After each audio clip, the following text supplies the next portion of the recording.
Dr. Eric Kelly III and a host of phenomenal speakers from all around the globe for this 7-day virtual event that you don't want to miss. The mission of the Black Business Expo is to raise scholarship money from kids all the way from high school all the way from college. The Black Business Olympics is one of the largest Black business showcases in the world. It is an opportunity for businesses and companies to showcase their businesses globally. We are going to be giving away laptops up to $5,000 away to students.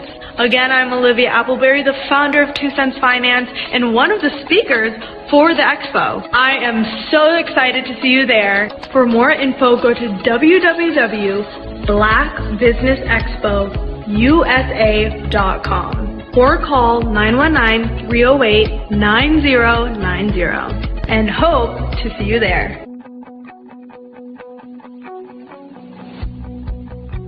I am Black business. From the moment I wake until the time I sleep.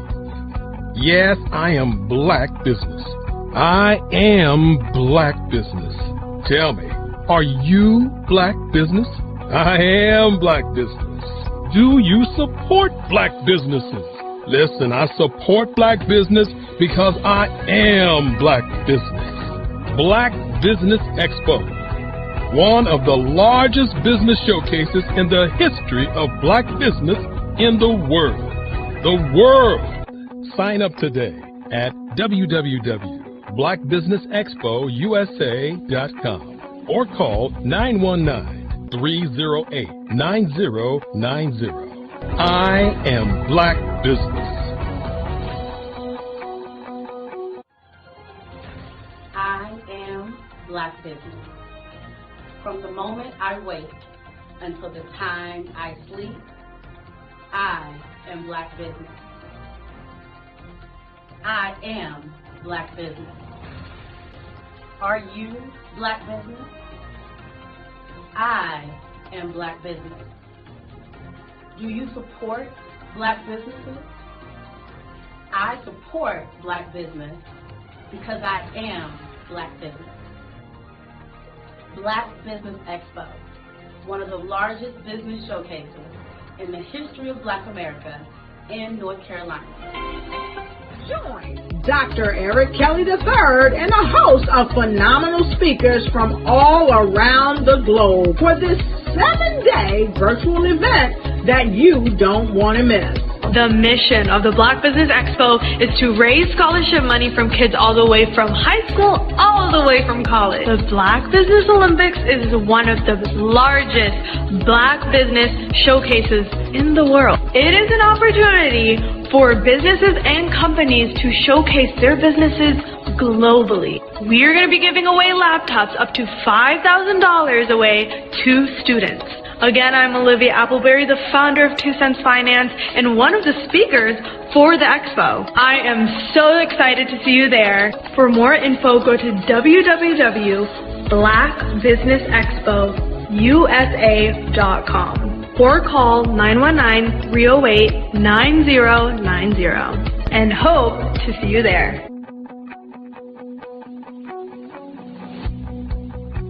I am Black business.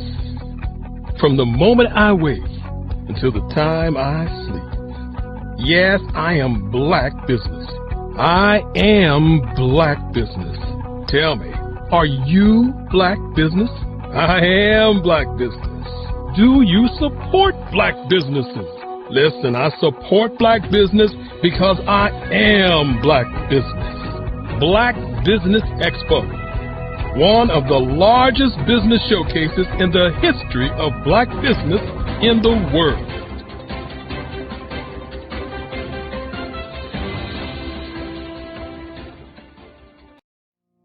Did you know that approximately 333.34 million businesses exist today, according to a report from 2021? And you may be one of those businesses, or maybe you're not in the business market yet, but you're aspiring to be a business owner. Well, guess what? You're in the right place at the right time. Because let's face it, everything is about timing and opportunity. Hi, my name is Dr. Lotus Richey, and I'm the CEO and founder of the Lotus Richey Coaching and Consulting LLC, along with the Lotus Richey Ignite Show. 15 minutes of success with Dr. Lotus Richey, as well as books to boom your business and bring who you are. And today, I want to bring this amazing message to you about the Black Business Network and the Black Business Olympics. See, the Black Business Network and the Black Business Olympics is designed to help people just like you, that's right, that look like me, to take their business to the next level. Not just in your front yard or your backyard, but globally. The Black Business Network and Black Business Olympics is designed not to just help you survive, but to help you thrive. So join us today as we come together with businesses all around the world to support our students, our children, our young teens, our young entrepreneurs. What we do is we come together to help raise funds for students who are aspiring to be business entrepreneurs, who are aspiring and who are thriving in college.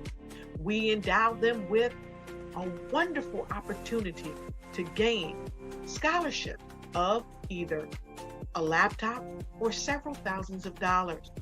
And we invite you to help be a contributor to this amazing opportunity to help someone that looks just like you. So join us today at our website and let us connect with you and help you ignite and take flight in every area of your life. What if you could build your own city? A place where every child can find nurturing people to help them achieve their full potential. A place where every adult can access job training support. Where health education is abundant. Where social justice ruled the land. A place without limitations. Welcome. You have arrived at STEM City, USA. It is what every city should be. A safe and trusted community where you find people and resources to help you become everything you are and beyond. STEM City is unlike anything you have ever experienced. It is a digital twin of the world around you, only better. STEM City is about energy and soul renewal.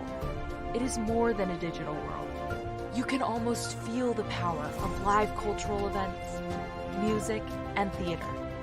STEM City promises a better future for children with caring mentors and hands-on activities with dedicated tutors to support our youth.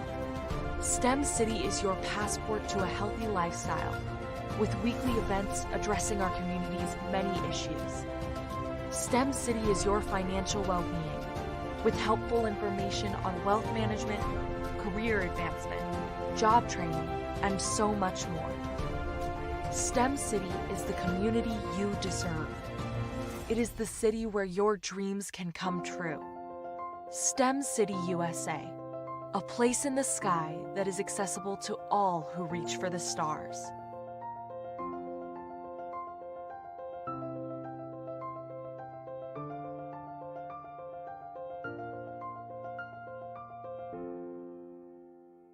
I'd like you to imagine with me, if you will, opening an app where you can collaborate with like-minded individuals from around the world, get inspiration and in-app tools to launch and grow your business, as well as share your knowledge and earn compensation, all in one app. Well, the name of that app is Truso, short for Truly Social. Hi, I'm Matthew Newman, the founder and CEO of Truso, a new concept in social media. Truso is designed from the ground up to be a platform that's both social and empowering for all its users. How exactly do we do that? I'm glad you asked. First, Truso brings the world together via video. Psychologists assert that video provides a significantly more effective connection than audio only. When you enter a community on Truso, you're face to face. Second, on Truso, you don't have to have 1 million followers to monetize. Our business model allows all hosts and moderators to monetize, no matter the size of your following, by 1, producing fee-based content, and 2, inviting others to join the platform as subscribers. Even more, Truso has an in-app resource library with over 100 free resources, forms, and documents to help you build your brand and grow your business. Third, Truso is inclusive. The deaf and hard of hearing communities make up 360 million people worldwide. Unlike audio-only apps, Truso embraces this community, providing a networking platform that allows them to participate via video and closed captioning. We even have a deaf and hard of hearing foundation in the works as well. Fourth, Truso is both social and safe. We refer to Truso as a virtual extension of the beauty shop, barbershop, and brainchild of the community. A place where there's laughter, along with wisdom, growth-oriented conversation, and genuine connections in a safe space. Truso even has proprietary security to ensure we maintain a safe environment for everyone. Where are we at now? Truso is live, y'all. We've launched in beta, and we're acquiring users daily. We have an incredible development and marketing team, plus amazing celebrity influencers at the table, helping us spread the word around the globe, beginning within the African diaspora and beyond by creating a safe space for growth, connection, and collaboration. We're truly excited about Truso. We've created something special for which there is a global market. And we invite you to embark on this journey with us as a shareholder. The future for Truso is truly bright. Join us and let's go there together.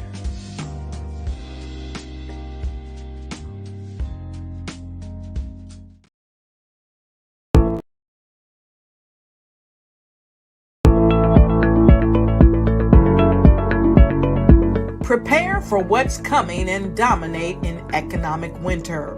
Stand strong and thrive by showcasing your great products and services globally through the Black Business Network and Black Business Olympics. The Black Business Network has showcased over 2,000 companies with over $7 billion in sales each year. Over 10 million attendees have viewed the rebroadcast each month. Through the Black Business Olympics, unique styles of business training and mentoring are turning students into business owners and entrepreneurial warriors who will dominate in any economy.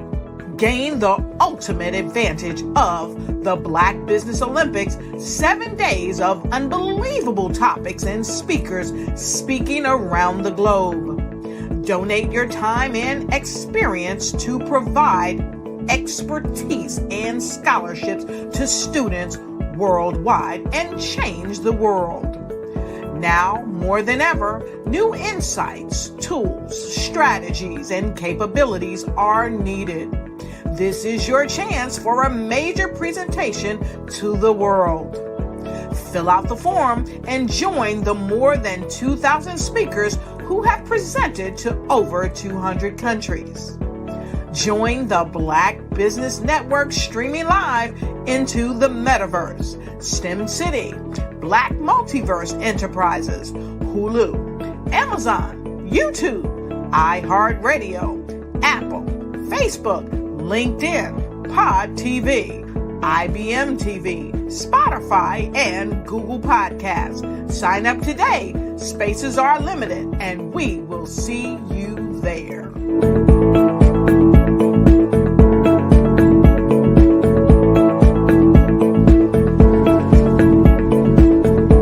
Phenomenal Tanya T. Wise, who is here from the great state of Maryland. Tanya, welcome and thank you for being with us today. Can you indulge our audience a little bit and tell them just a little bit more about who you are and what it is that you do? Well, I love being able to talk to people and have a magnetic attitude, being able to just show them. So I always like to say, level up is Coach at Tanya T. Wise here. So can you tell our audience, just give them a teaser about what your presentation will be about? So my philosophy is that we should all be living our dream life. So tomorrow I'm going to talk about how you start living your dream life. What are some of the things that you thought about in your childhood that you just kind of let go and dormant? Wow. And I want to reignite that and just give you some pointers and some tips, some tools, some strategies to be able to start living your best life now. And guess what, Wanda? And leave an inheritance for your legacy. Oh my goodness. Okay, I know that's resonating with a lot of people. I've heard that you have a dynamic coaching program. Can you tell us a little bit more about that? Absolutely. So our coaching program help people that have the lack of time, that lack strategies, and lack the confidence to go after their dream life. So we help them implement tools, we help them implement strategies, as well as give them resources so that they can live their best life now and leave that inheritance. Wow. Oh, I love that. I love the leave the inheritance part. Listen, you are dropping some major nuggets, and I know a lot of what you're saying is resonating with a lot of people, but I think we're all curious. How did you even make this transition into the speaking and coaching arena? What's the story behind this? So I started out in finance, and I realized that a lot of people don't necessarily go after their dream life because of the lack of finances or the education behind finances. But it wasn't until I lost my firstborn, my only son, that life changed for me. And where I was going after it all, living the corporate life, hit my 6-figure income and living in my dream house with my dream man, driving my dream car. I nearly lost it all when I lost my son. And so I realized it only takes one financial catastrophe that can change your entire life. That's what made me start All New Beginnings. Because no matter what's going on in life, there's a new beginning. And because of that, we develop a program called Wise Minded. My little slogan is, don't just dream it, let's live it. If they want to connect with you or work with you, what is the best ways for them to be able to do that? Well, for my social media guru, you can connect with me on every single social media platform as Tanya T. Wise.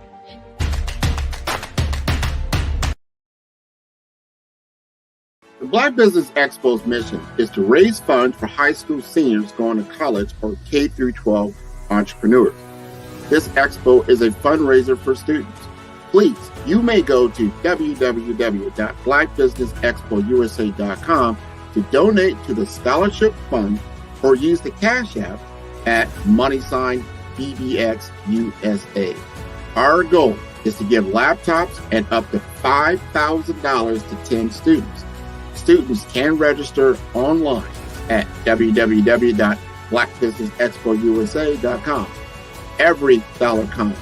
Please donate to the Black Business Expo USA Scholarship Fund. I'm Ramon Ray, founder of Smart Hustle Magazine and smallbiztechnology.com.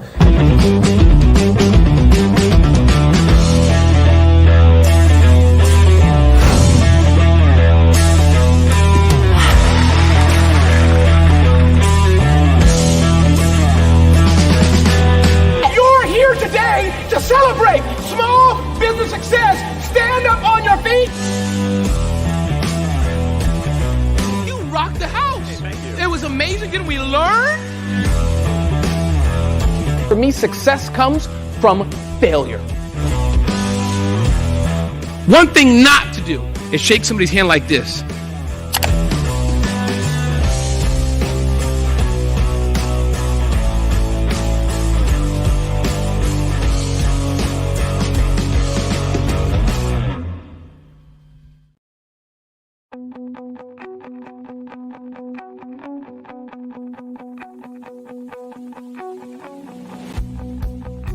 I am Black Business.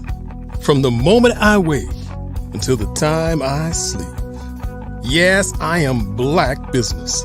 I am Black Business.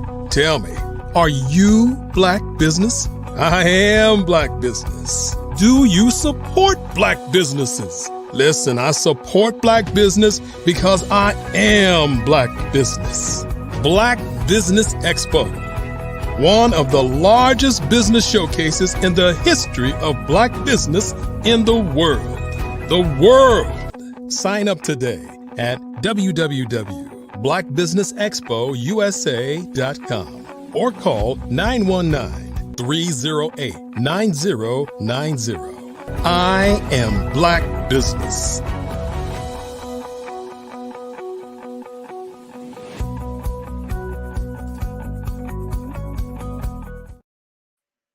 Good morning, ladies and gentlemen, and welcome to Black Business Expo.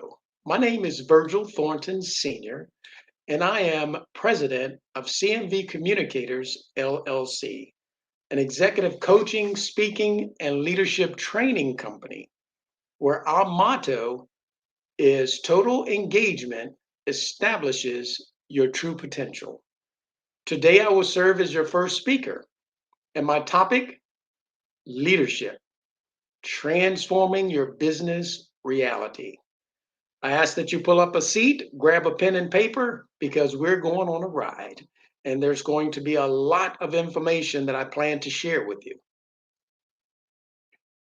Ask not, how did he die, but how did he live? Not what did he gain, but what did he give? For these are the merits that measure the worth of a man or woman as a man. Not what was his station, but what was his heart, and how did he play his God-given part? We all had to come together in a collaborative effort internationally for us to combat a common enemy, COVID-19. We had to work as a team, and in running a business, we work as a team. Nothing of any great significance has been accomplished by just one person. It takes a team effort. And if I could lend the words of Dr. Martin Luther King, who often quoted the 18th century poet John Donne, when he said, "No man or woman is an island unto himself or herself, but a part of the whole." My question to you this morning is, what part are you assigned to play within your business? Because it is teamwork that makes the dream work. And it is the leadership responsibility of our businesses to come up with a strategic transformation of the business reality from profit focused to internal and external customer centered. And that is going to be the only way that we can navigate our way through the supply chain issues that we're facing, the modified mindset of the workplace, and dealing with the workforce shortage. Of course, we get in business to gain profits, but we won't stay in business. But there is a transforming of that reality. And how we do that is we first must go back to why we're in business.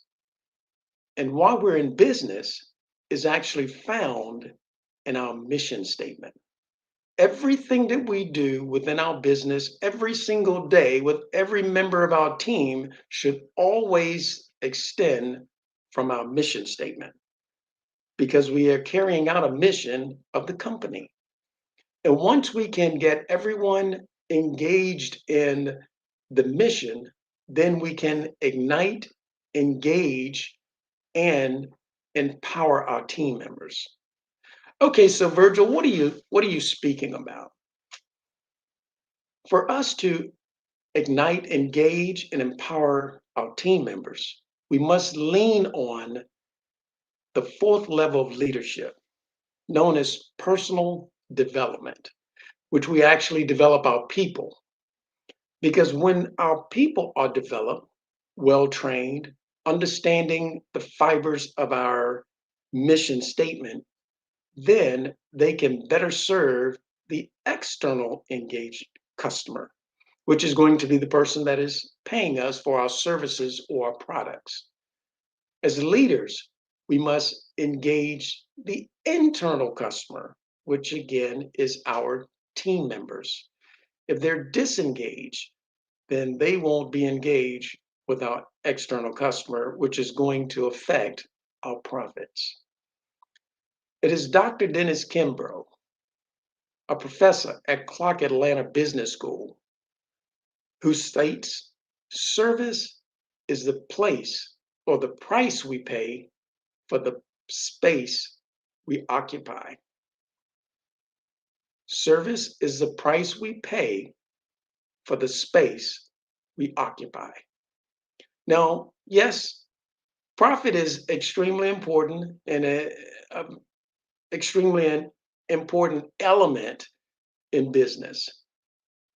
And the best way to get better profits is with the philosophy of the compensation formula.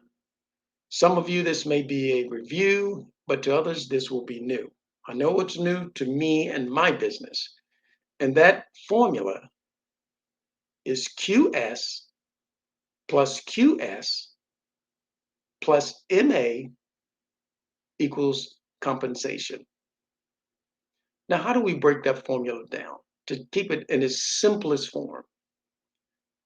QS, the quality of a service, plus QS, the quantity of a service, plus MA, the mental attitude in which the service is provided, always equals compensation. How does that formula work in your business? And how does it work in relations to what I was speaking of earlier with the mission statement, when we ignite, engage, and empower our team members?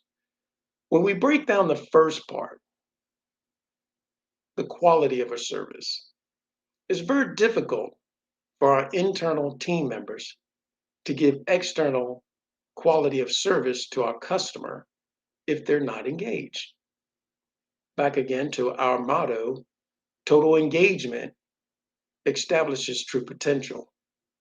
So when our employees or team members are fully engaged in their work, then they can give quality service. That means they're well trained. That means they're well managed and definitely well led. When we're looking at the structure of our business, and we start out our business generally in small business with just one or a few employees or team members, we're in the technician phase. As we continue to build our business, we bring on more team members. Again, thinking of that team concept, teamwork makes the dream work. So as we bring on more members of our team, then it's important for us to move to the management phase. And when we're in that management phase, that is a key point and a pivotal point in our business, because our team members don't leave our companies because of the company. It is shown that members leave because of their manager or leader. So it's vitally important that we engage our internal customer to supply external quality of service. I can't stress that enough because there's so many disgruntled workers on our team. And the question is why? Are we as leaders finding out why aren't our team members more engaged? If we lend ourselves to sports and thought about a sports analogy, if the mind isn't into the game, then the team won't play very well. Many times Michael Jordan, a famous basketball player, when he would start his game, he got his mind set on the game. Nothing else mattered. Nothing else was in his mindset. He thought of only what he was doing and doing his very, very best at it, how he was trained. And he trained a lot. So when we think about quality of service, which is a very key point, why would I get your product? Why would I purchase your product if it's not of a better quality? It may be a better price, but in the long run, it's going to cost me more because we understand we pretty much get what we pay for. So we want that quality, but the quality first starts with our internal team member, making sure they're trained. Do we have a nice place for them to work? Do they have a best friend at work? And as Jim Collins would speak about in Good to Great, are my team members on the bus going in the right direction, sitting in the proper seat, and wanting to stay on the bus because of the camaraderie that's on the bus? Team members play very well as a team when there's a great synergy between them, whether that's in athletics or in business. And when we think of the Black Business Network or Olympics, we generally think of sports. And again, when we think of a team, we work as a team, we're focused as a team, we win as a team. And that's going to help the compensation. As we move to the second element of that formula, QS plus MA equals compensation, that second QS is quantity of service. We can have great quality, but if we have no customers, then it's very difficult for us to complete that formula. The quantity of service actually is gained from the first part of the equation. If we give great service, people will be drawn to our company. The new word of mouth is the internet and how your company and services are rated. That's why it's so important with Google ratings and things of that nature to get those high scores, the star ratings. Very few people want to shop and there's a 1-star rating for the service that's being provided for a particular company. So it's very important that we try to get those 5 stars because that's lends itself to the quality of the service. So when we look at the first part, the quality of the service, it has a lot to do with the quantity of service that we'll gain. It is said in one of the speeches that Dr. Martin Luther King spoke about that if someone built a better mousetrap than his competitors, the quality, that people will find where that person was located, even if it was in the middle of the wilderness, and form a line to get that product because of the quality that that particular business was putting out. So when we look at the quality of the service, it's going to affect the quantity of service. When I was managing dealerships in Alabama, the same thing. We focus on quality of our service, especially at a Highline dealership. Quality is because, of course, you can buy anything you want. So why would you buy a particular product? Because of the quality. And then, of course, if you go to a restaurant, the quality of the food, the quality of the service, then the word of mouth happens, and then there's more business, which affects the quantity of service. Now, as we move on to that third element of the compensation formula, because again, when we're in business, it is about profits, but we understand that even in planting, it's about the seed and the soil before there's the actual plant. And in business, there's the quality and the quantity of service before there's actually the compensation. Quality goes down, quantity goes down, mental attitude goes down, compensation goes down. So as we move to that third element of the formula, mental attitude, how are we delivering our service and product to our end user, our customers? Are employees engaged? Are our team members engaged? If they're internally engaged, then they will be externally engaged because they're happy. And yes, when we bring on a team member, it is a team that we're building. We're providing and the team members providing. And we make this happy waltz. To people, it's very difficult to dance together unless they know the steps and they want to dance together. When we get to the mental attitude, we're lending ourselves back over to or going back to that fourth level of leadership, people development. When people feel that they're being developed It's the old saying that most don't care about what we know until they first know about how much we care. And once we know how much we care and how much our leadership cares for us and about our personal development, the more engaged we are in regards to our mental attitude with our external customer. Because if we're not happy at what we do, and of course, there are many studies out there still saying the same thing, that 80% of the people are doing things that they really don't want to do for people they really don't want to do it for. So are they truly engaged? When the last time that you engaged with someone at a restaurant or a retailer and you could really tell that the person, they really didn't want to be there or something was going on, but they wasn't really engaged in what they were doing. And you kind of felt it. We as humans, we have that emotional intelligence where we can connect to one another. And how did you feel when, do they really want my business? Uh, you ever walk on a lot and it seems no one approached you? Instantly, we think about the attitude of that establishment. So the mental attitude is extremely important. But also the opposite is there. When the last time you engaged with, again, a restaurant or a business and they was just so excited about wanting to serve, not to get religious, but it is said that Jesus came to this earth to serve. He washed his disciples' feet to show service.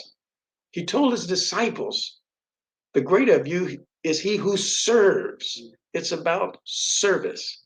Again, the price we pay for the place that we occupy, service.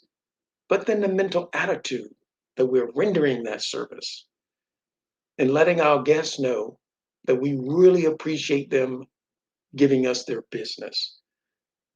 I don't think there are many businesses out there where there's just one business doing that one particular discipline. There are many businesses that do what I do, that do what you do. So why would they want to do business with us? Are we really appreciative that they are engaging with us? And how do we get that to the next level? Because that all will dictate our compensation. Back again to that focus. Focus on profit, but we can get there through service. I think of a story that I once heard about a gentleman up in New Jersey. In the state of New Jersey, you can't pump your own gas. So you drive up to the station, attendant comes out, they ask how much gas you want. There was this one gentleman, he pulled up, business owner, and this attendant comes out all happy, bouncing around. How may I assist you? And he said, well, fill it up. He said, fantastic. While I'm filling it up, can I do your windows? Can I check your fluid levels for you? And of course, the customer said, sure, have at it.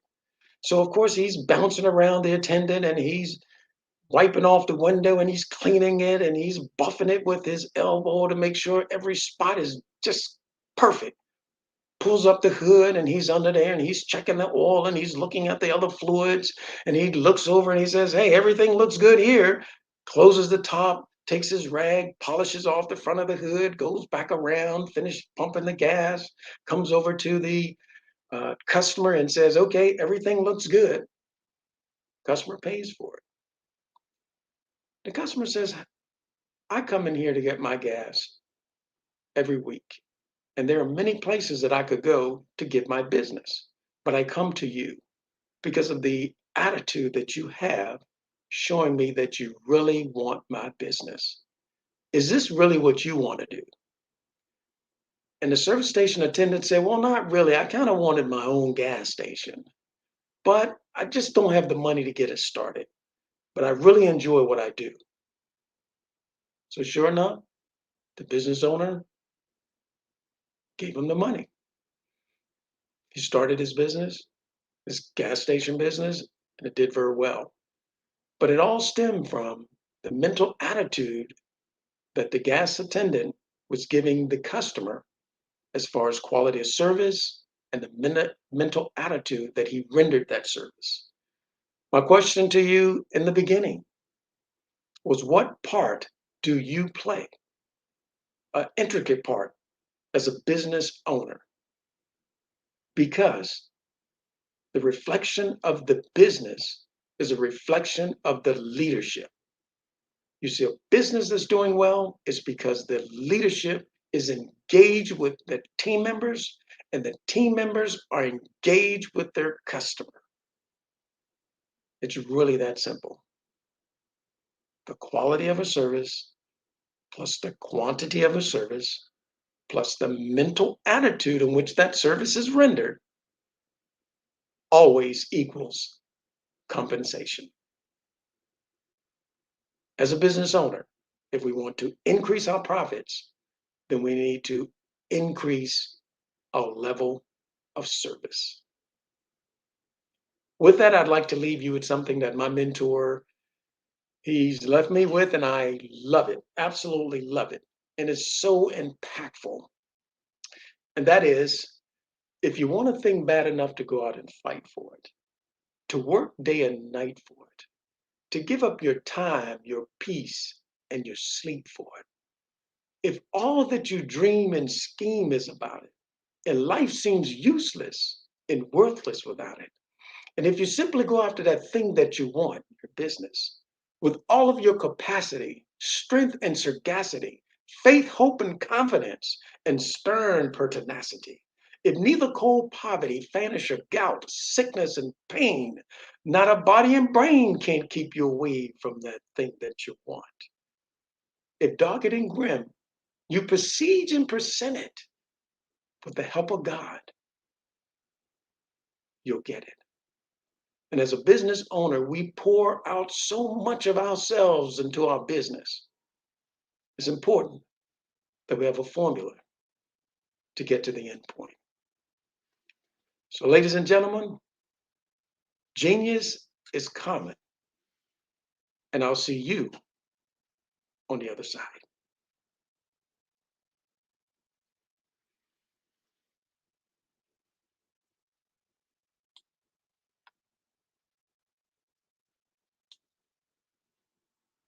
Okay, looks like we have more time. That's very good. And with that time, if we were looking back over some of the things that we covered, again, I'd like to give my name again. That's Virgil Gene Thornton, Sr. at CMV Communicators, LLC. And you can reach us at cmvcommunicators.com, or you can call us at 757-986-0750. And if I could repeat that, it's Virgil Gene Thornton, Sr. at CMV Communicators, LLC. And we can be reached at cmvcommunicators.com or 757-986-0550.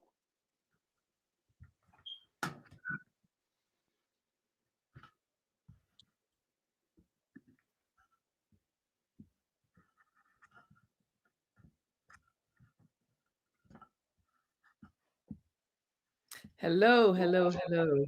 Hello, hello. How you doing, Miss Bond? I'm very well, Mr. Thornton. That was a wonderful, wonderful speech. Thank you so much, and very educative as well.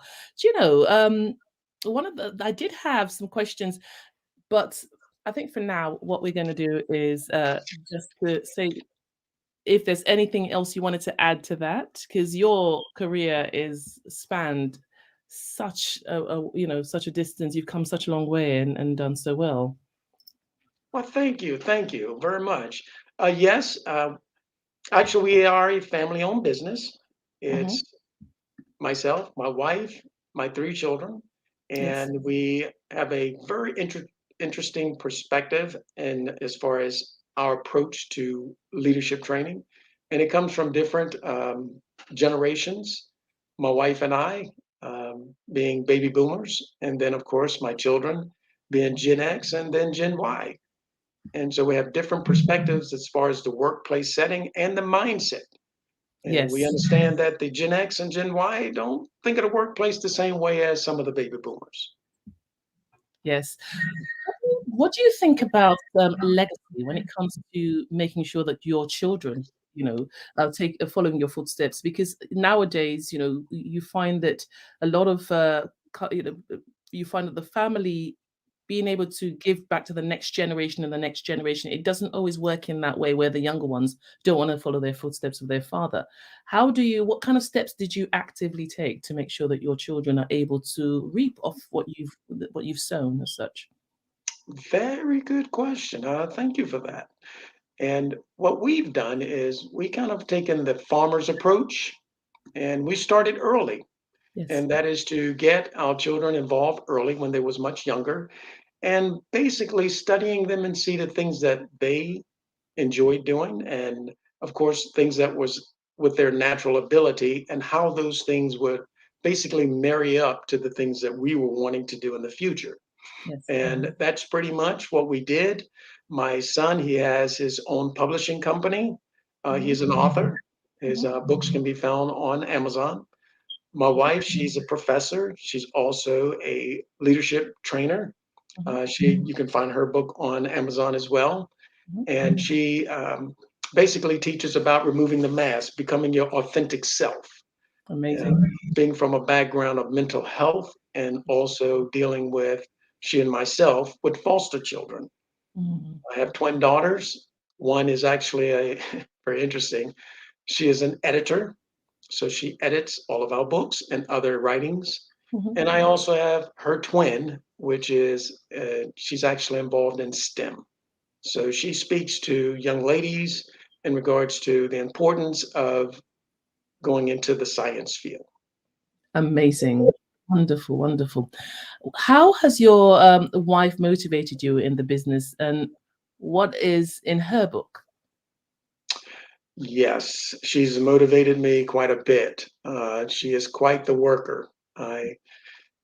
We don't compete. I wouldn't compete with her because I would lose. She is quite the worker. In her book, she speaks about the different attitudes that we have in regards to not showing our authentic self. A lot of times even in a relationship, persons will get in a relationship, whether that's a personal relationship or business relationship, and you don't see the true person. Yes. After a while, you do get to see that person. And sometimes in the mental health field, and of course, unfortunately, we see the rise of suicide where we're reflecting one thing, but actually something different is going on within us. Yes. Her field is how to remove that mask, become your authentic self, and then thrive. As business owners, we kind of do the same thing. Some of us are introverted, some extroverted, and we have to come out of that shell to be the people that we are innately to show the world who we truly are. And that can be so difficult for many people with expectations and idealism, and wanting to be an idea of the best and of yourself. And somehow in that whole process, you can lose yourself, which is the real shame because you don't reap the best. What is the most, yeah? What is the most rewarding part of the business for you? The most rewarding part of the business for me, of course, is my entire team working together, and that is to go in and work with a organization and get them to kind of see, not changing much of anything, but just getting the owners to see the importance of the leadership connecting with the team members. It's not a us against them. It's a what can we do together as a team to move this business forward. Unfortunately, it's a lot of times we'll see it's a us and them kind of attitude. Yes, I'm your leader. Yes, I'm your manager. And a lot of times we see that people get stuck at that first level of leadership, which is positional level. A person is put in a position of leadership, and that's about as far as most companies go.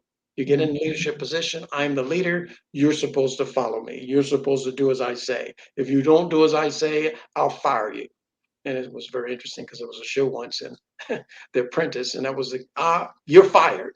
But no, it cost a lot to replace employees, Yes. team members. Mm. You have to retrain, you have to go out and find the person. And then, of course, the business suffers because as that person comes up to speed, then we're losing ground. So it's very rewarding for us to go in and work with an organization and work with their leadership and basically getting the whole team engaged. Back to our motto, total engagement establishes true potential. How do we get everyone engaged? Yes, that's so true. You're working in sales. So what is the number one thing in sales? The number one thing in sales, and I lend to Zig Ziglar, someone that I trained with a long time, and that is sales is service because we're servicing people. It's an object or service that we're actually exchanging for money. Understanding in sales, it's a people, it's about relationships. We Yeah. generally buy from people that we like and people that we trust. Yes. Very true. It's very true. You're selling yourself first, isn't it? And Absolutely. and that's innately what builds trust. It's a weird thing because you would expect facts and figures and information to be enough to convince a person. But you could be a likable person with an amazing smile and be saying completely the wrong things, and they would buy. Absolutely. Absolutely. Absolutely absurd. Anyway, do you use the same skills in leadership, in family, and how has that worked in your life generally? Oh, I love that question. Exactly. They do. Because again, we can sometimes see a thriving business, but then the home life is all jacked up, so to speak. Uh, the greatest leader I've known in my lifetime is my mother. Mm. She raised 9 of us, and the way that she actually incorporated leadership was absolutely amazing. The older kids led the younger kids, and she instilled that leadership into the older kids. Yes.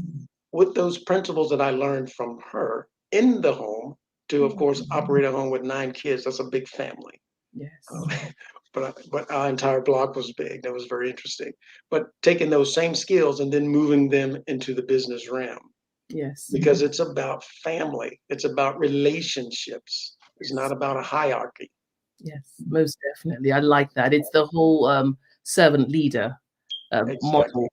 You know, just the ability to do things out of a compassion and out of a heart's perspective to understand that, yes, you are a leader, but at the same time, you are there to serve and create this holistic environment where everyone's growing and working at the optimum potential that they can give, which is amazing. Really, really good leadership skills. How do people get in touch with you, please?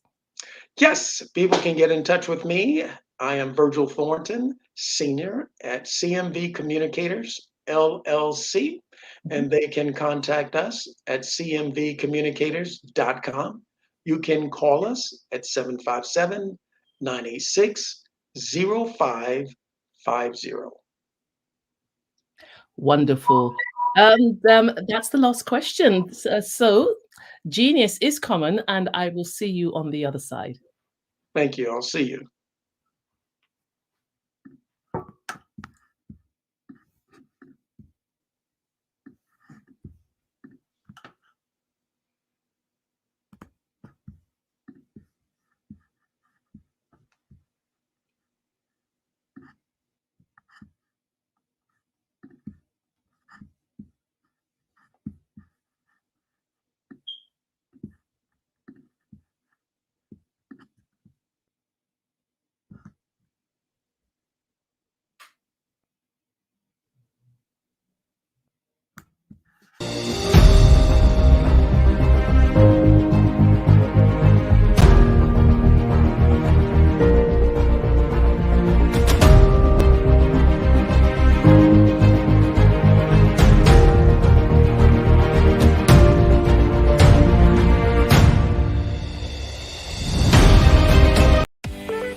you are in the right place at the right time. The Black Business Network opens again for its Black Business Olympics, a 24/7 broadcast on business, strategies, global branding, social media marketing, finance, advertisement, and much, much more. Featuring the top, most powerful entrepreneurs and speakers and thought leaders from all around the world as they gather together for this phenomenal event.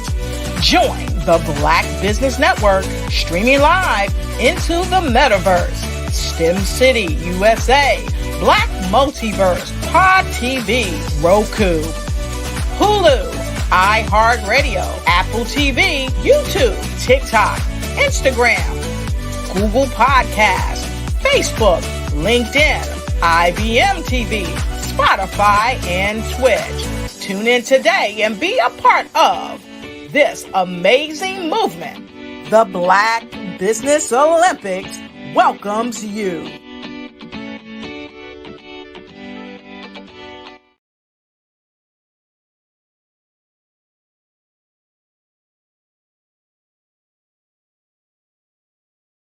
Over the past few years, we've seen the growth of existing and new initiatives focused on financial inclusion, building global networks, and reducing the wealth gap in response to the idea there's not enough seats at the table.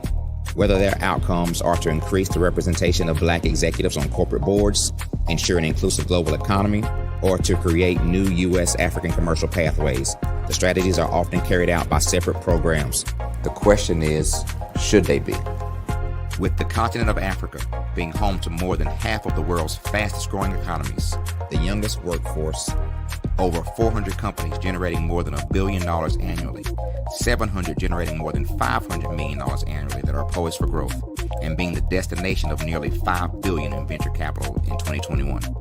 Diversifying U.S. and Africa commercial engagement by building bridges between African businesses and their U.S. diaspora should begin being seen as mutually beneficial. From helping to reduce Africa's enormous capital gap to catalyzing two-way trade opportunities, the COVID-19 global pandemic hopefully has taught us that global challenges and opportunities are more interconnected than we thought. During the pandemic, African companies like Unicorn Flutterwave, insurance provider Reliance Health, ride-hailing app Yasir, and 54Gene, the continent's first bank of DNA on people of African descent, prove that when African companies have access to networks, capital, and information, they grow big, grow fast, and create solutions that are valuable to the world. This is why Be Direct was created. We are the first U.S.-based but African-centric board preparedness and board search company designed to connect U.S. Black talent and corporations to African businesses. Unique and fundamental to Be Direct's success is our process of helping board candidates adapt their experience and networks to an African context before they're connected to high-growth companies that are looking to locally and globally scale. From our focus groups with African business execs and government leaders, we don't ignore the sentiment that business is easy, but people are hard. Having a pool of board candidates with hard-to-access networks and extensive experience across the business life cycle, including successfully raising capital, is table stakes for an initiative like this. So yes, we have that. But corporate or entrepreneurial success in the U.S. does not guarantee success in Africa. Developed alongside industry partners on the continent, our training program, Be Direct Prep, is designed to transpose their experience to create cultural comfort, understanding, and a commitment to helping businesses in Africa scale. Our board governance sessions are African continental and country specific, integrated with cultural awareness and dexterity training, masterclasses led by African industry execs, and mentoring and coaching from African continental-based facilitators. But even more unique to Be Direct Prep, we cap off our training program with an immersion trip to help candidates that have not been to Africa before see and feel Africa's complexity and opportunity from African soil. We all know traditional network-based board placement has historically left a lot of us out of ever really being in the paid board pipeline. Our strategy supports the work of many great organizations that are successfully filling seats at U.S. board tables by creating more tables for those that are still left on the sideline. It's time to start seeing the role and value of U.S. Black talent and businesses on the continent of Africa differently. Old perceptions and habits limit economic inclusion. Let's transition Black talent and the African businesses they will support from the periphery of the global economy to its core. Living in a global lockdown, we all know now how fast local and global economies can change, and see the value of having businesses that hire, strengthen local value chains, and even grow globally. Status quo in any form holds back progress. We must democratize U.S.-Africa commercial engagement by socially and economically connecting cultures that have long been disconnected. It's time for Africa's U.S. diaspora to redefine their global value by helping African businesses scale continentally and globally.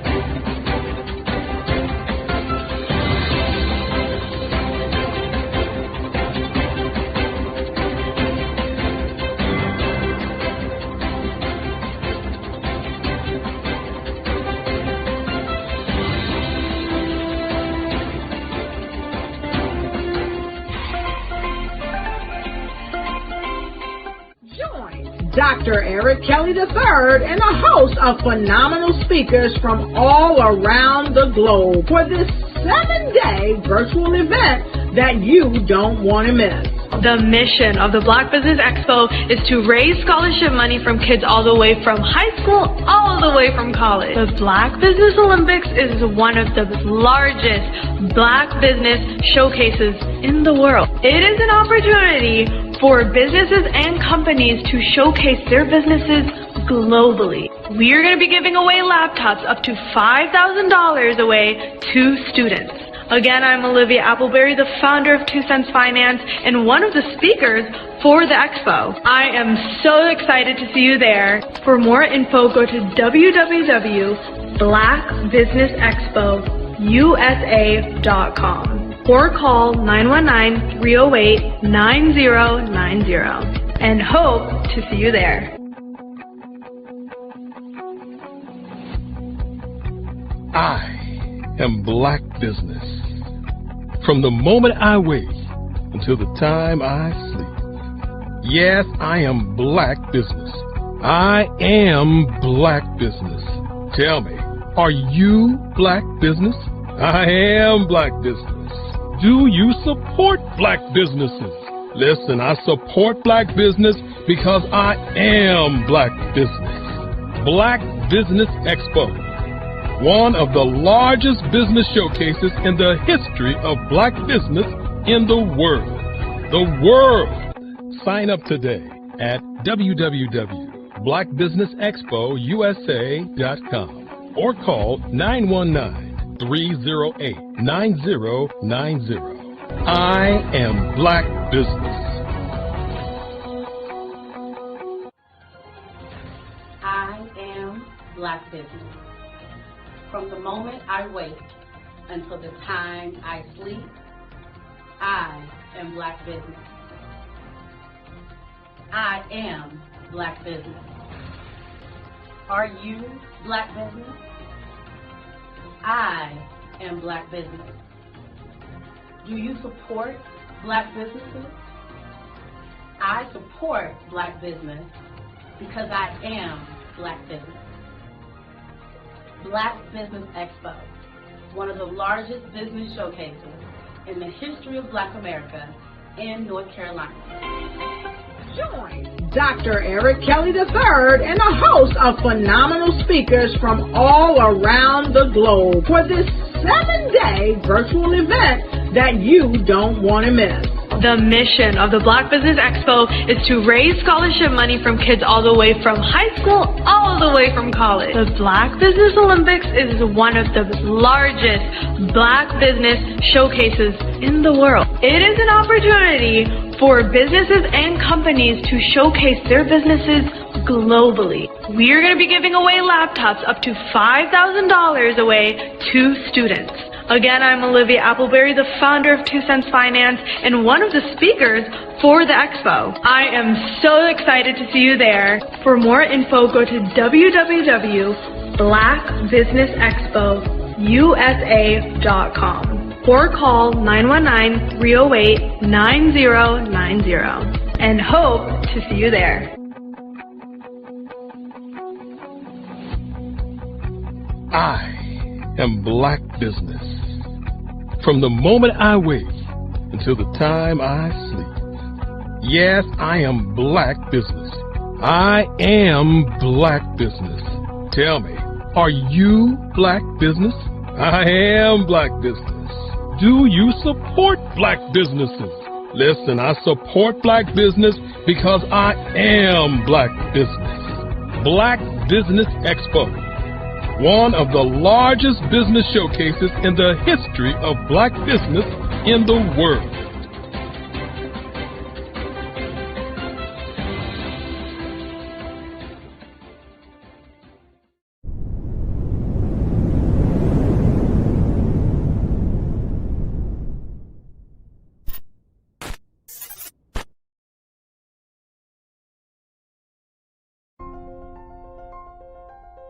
What if you could build your own city?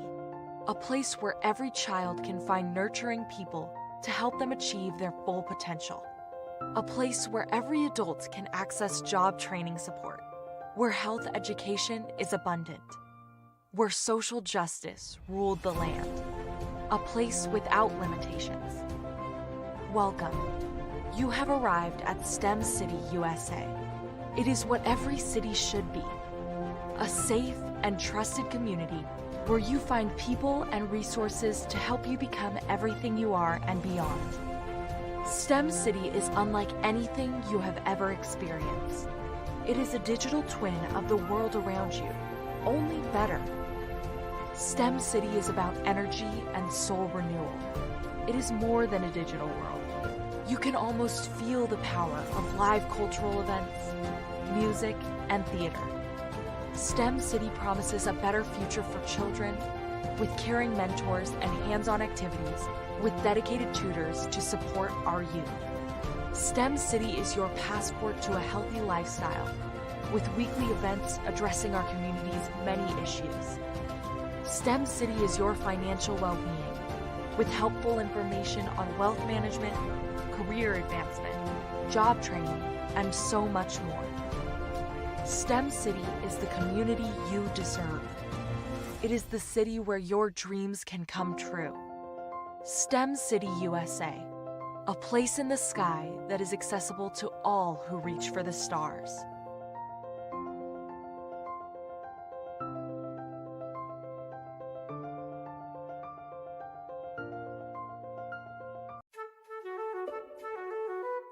This is Dr. Arnold T. Petsworth. He's the owner of Petsworth Vet World, a veterinary clinic in Hopton, Connecticut. His patients include dog, cat, frog, fish, Goldie, dog, and this alpaca. Due to doctor-patient confidentiality, we can't tell you their names. Business at Vet World was steady, and then quarantine hit. Neighbors brought new four-legged friends into their homes.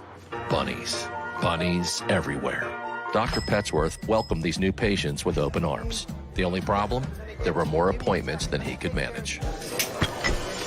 That's when Dr. Petsworth turned to his American Express business card, which offers spending potential that's built for his changing business needs. He decided to hire a new assistant, Julio, and with spending power built for business purchases, he used his card to furnish a new exam room. Together, Dr. Petsworth, Julio, and American Express Business made sure all the pets of Hopton got the love and care they deserve.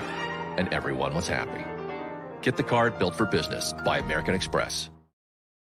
I was born in a little village on the island of Haiti.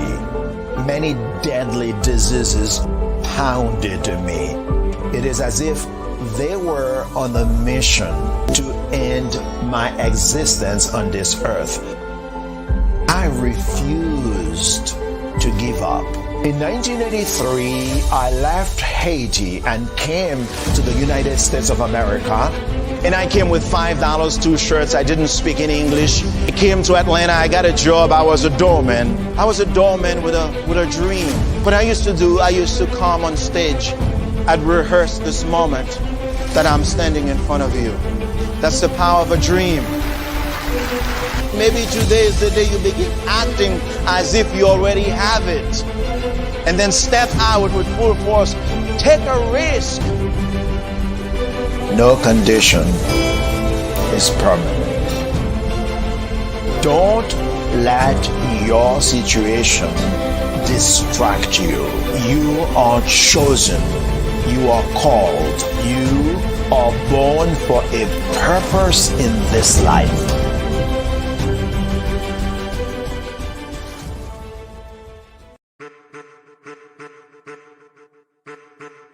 I am a child of the Most High God. He has gifted me in ways that I could not even imagine and didn't know.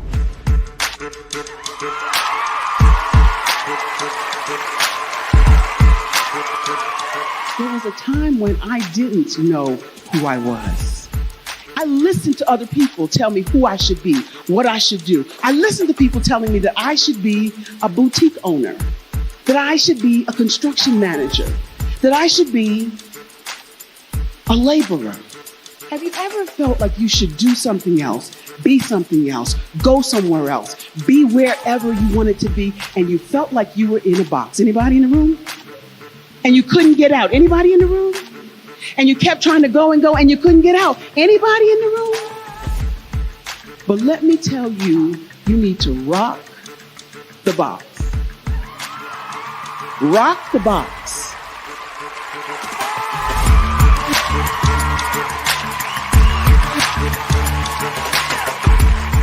I am engaging, inspiring, and empowering.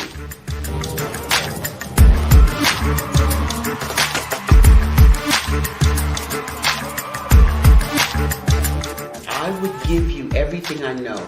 Just by touching you, if I could, by osmosis, give you every single thing I've learned, I've gone through, I know I would. We know that's not possible, but as it is possible, I love to share information with people. Some of you out there, people have told you that you can't be, you can't have, you can't do. But I will tell you, like Kingston said, you can, you must, and you will. If it's to be, it's going to be me. You got to say it. If it's to be, it's going to be. If it's to be, it's going to be. If it's to be, it's going to be.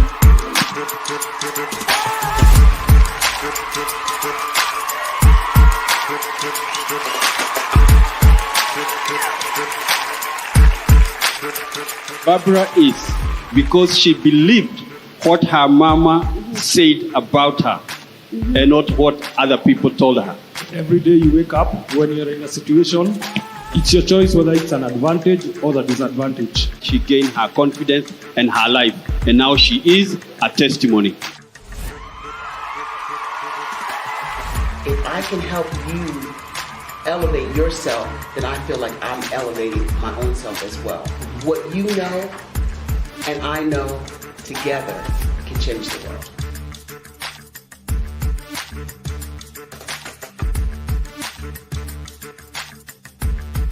I'm Ramon Gray, founder of Smart Hustle Magazine and smallbiztechnology.com.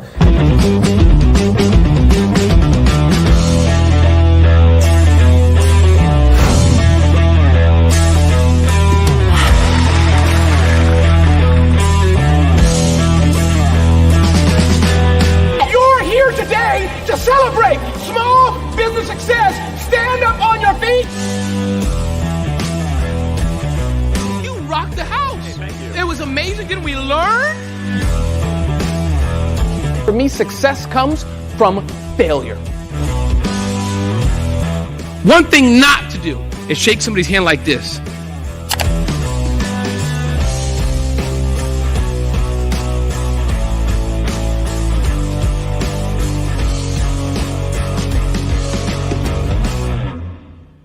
Phenomenal Tanya T. Wise, who is here from the great state of Maryland. Tanya, welcome and thank you for being with us today. Can you indulge our audience a little bit and tell them just a little bit more about who you are and what it is that you do? Well, I love being able to talk to people and have a magnetic attitude, being able to just show them. So I always like to say, level up is Coach Ed. Tanya T.Y. is here. So can you tell our audience, just give them a teaser about what your presentation will be about?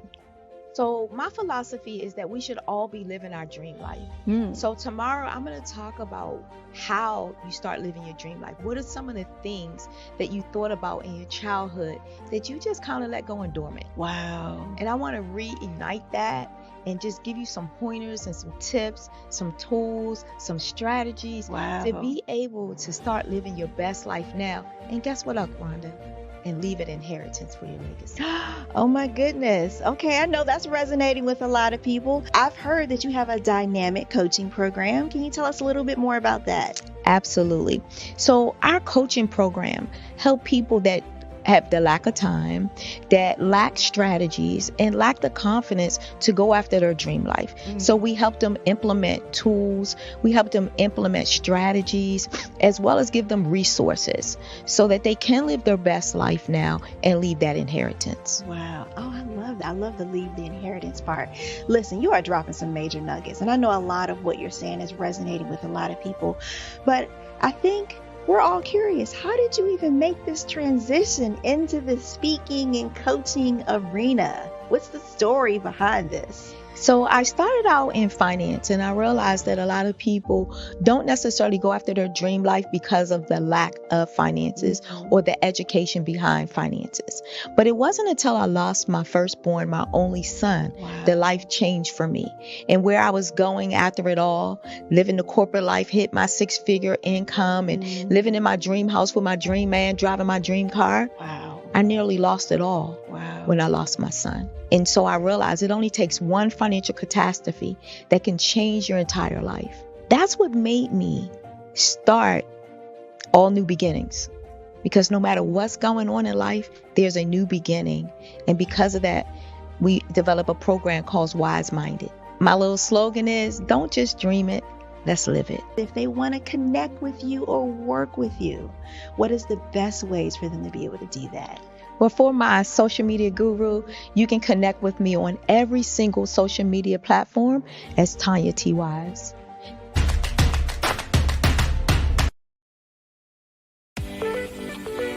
You are in the right place at the right time.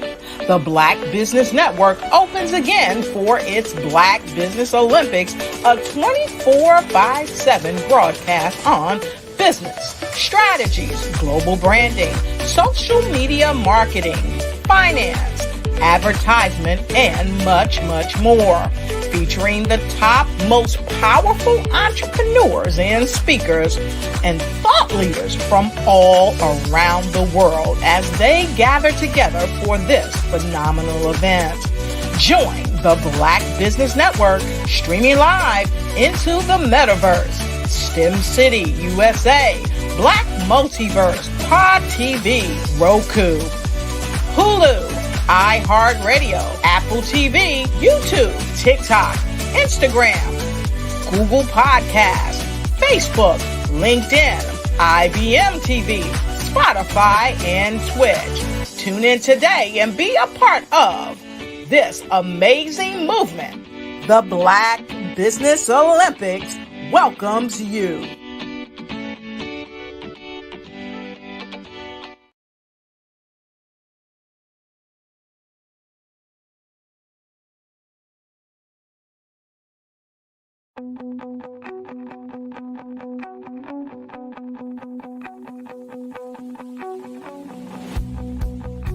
I am Black Business. From the moment I wake until the time I sleep. Yes, I am Black Business. I am Black Business. Tell me, are you Black Business? I am Black Business. Do you support Black businesses? Listen, I support Black business because I am Black Business. Black Business Expo, one of the largest business showcases in the history of Black business in the world. The world! Sign up today at www.blackbusinessexpousa.com or call 919-308-9090. I am Black business.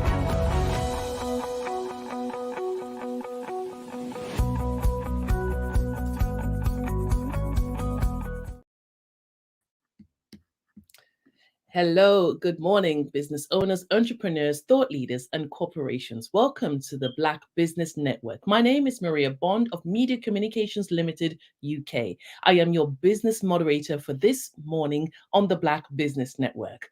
The Black Business Network is a 24-hour business network showcasing Black businesses, business owners, entrepreneurs, and thought leaders worldwide. We have speakers from North Carolina, London, Singapore, Africa, Japan, and cities all over the United States. The Black Business Network is a global community sharing its business knowledge to empower, inspire, educate businesses about business. The key speaker for today, our second key speaker, is Dr. Terry Jackson. Now, Dr. Terry Jackson is a dynamic executive advisor, thought leader, TEDx speaker, and entrepreneur. Terry is a member of the prestigious Marshall Goldsmith's 100 Coaches, Top 10 Most Promising Leadership Development Solution Provider 2023, and a speaker for the U.S. State's Department International Information Program. I present to you Dr. Terry Jackson. Maria, thank you so very much. And good morning or good afternoon to you in London. Good morning. Good morning. And of course, yes, you're very right. It's afternoon at the moment. And so Genius is coming, and I'll see you on the other side. Thank you so very much. Good morning, everyone. I am Dr. Terry Jackson. And today I will be talking to you about, so you want to be an entrepreneur. A lot of people have that aspiration. However, the question really is, what price are you willing to pay to be a successful entrepreneur? See, entrepreneurship is not for the faint-hearted. It is a time when we have to begin to assume responsibility for improving the life of ours as well as the world in which we live, because that's what entrepreneurs do. Entrepreneurs recognize the difference as a source of increased perception rather than barriers. Entrepreneurs are people who get off their butts and contribute to constructing a positive community rather than destroying it. Entrepreneurs are people who come together in the true spirit so that they can serve, they can communicate, they can coordinate and collaborate with others in the community. Entrepreneurs are people who build dreams in the community and society. They recognize and they celebrate what is possible. Entrepreneurs understand that there's unlimited potential. They utilize their energy well. So the question I have is it time for a little entrepreneurial transformational thinking? I asked earlier, what does it mean to be an entrepreneur? An entrepreneur is a person who is a solution provider.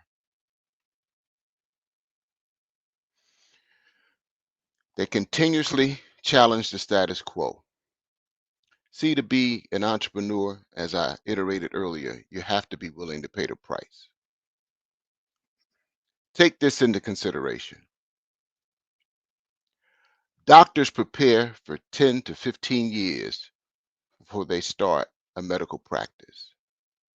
Most entrepreneurs learn on the fly, which is why 80% of small businesses fail within 5 years. Many more business owners struggle to survive. The requirement to become a successful entrepreneur is no less than that of a doctor. And the question is, are you willing to pay the price?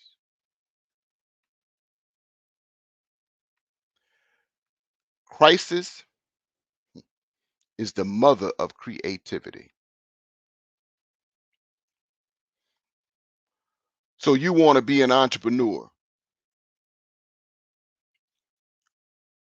It's an extremely honorable quest to be able to provide a service or a product to your fellow human being. An entrepreneur is an enlightened renegade, someone who refuses the status quo, someone who refuses conventional wisdom and is always willing to bet what they have to get and what they have to do to become an entrepreneur. It's very simple. An entrepreneur tends to be a tempestuous radical on a mission with a deep-seated passion and an obsessive thinking process that allows them to overcome every obstacles in their way to reach that entrepreneurial dream. So you want to be an entrepreneur. Marketing, sales, operations, management, leadership, accounting, finance. Those are the 7 pillars of business that exist in every business, whether you're a small business or a large business. And as an entrepreneur, you have to be willing to understand all 7 of those pillars in order to drive a successful entrepreneurial institution. So, are you willing to pay the price to learn what it means to be an entrepreneur? See, strange as it seems, an entrepreneur, they tend to take leaps before they look. It's scary because security is not what they're looking for. Traditionalism is not what they seek. Some people will even call an entrepreneur a sociopath on a mission. The leap is often a leap of faith for a dream, where being prudent isn't likely to win any gold medals. See, that doesn't mean that the entrepreneur makes radical decisions or isn't rational. It just means that they're willing to take risk. They're willing to minimize their risk through a process in order to reach the dream of being an entrepreneur. See, as any world-class athlete will tell you, those who are uncertain when in the heat of the battle end up as casualties. The entrepreneur, like the athlete, should come prepared with the mindset that is to win, not one that is to lose. See, there's a magic behind being an entrepreneur. So what is that magic behind the drive? The one absolute about the impassioned entrepreneur is that they can't get to work in the morning and often refuse to leave at night. Sometimes they work 24/7. For them, it isn't the work, but it's about the exercise of fulfillment, the fulfillment of the dream of being an entrepreneur. See, money for them is not nearly as important as the opportunity to fill the market with the void. As I mentioned to you earlier, an entrepreneur is a solution provider. An entrepreneur is a person that walks out the door, understands in the morning that there's a new problem that's been developed, and they see the problem, they analyze the problem, they decide whether or not they have a solution for the problem, and then they begin to market it if they do. Oftentimes, entrepreneurs rely more on their gut instinct than research or huge amount of statistics. They have the ability to make up their mind about a business proposal or a new person that they meet within seconds. It's called intuition. So as an entrepreneur, you have to know exactly what it is that you want.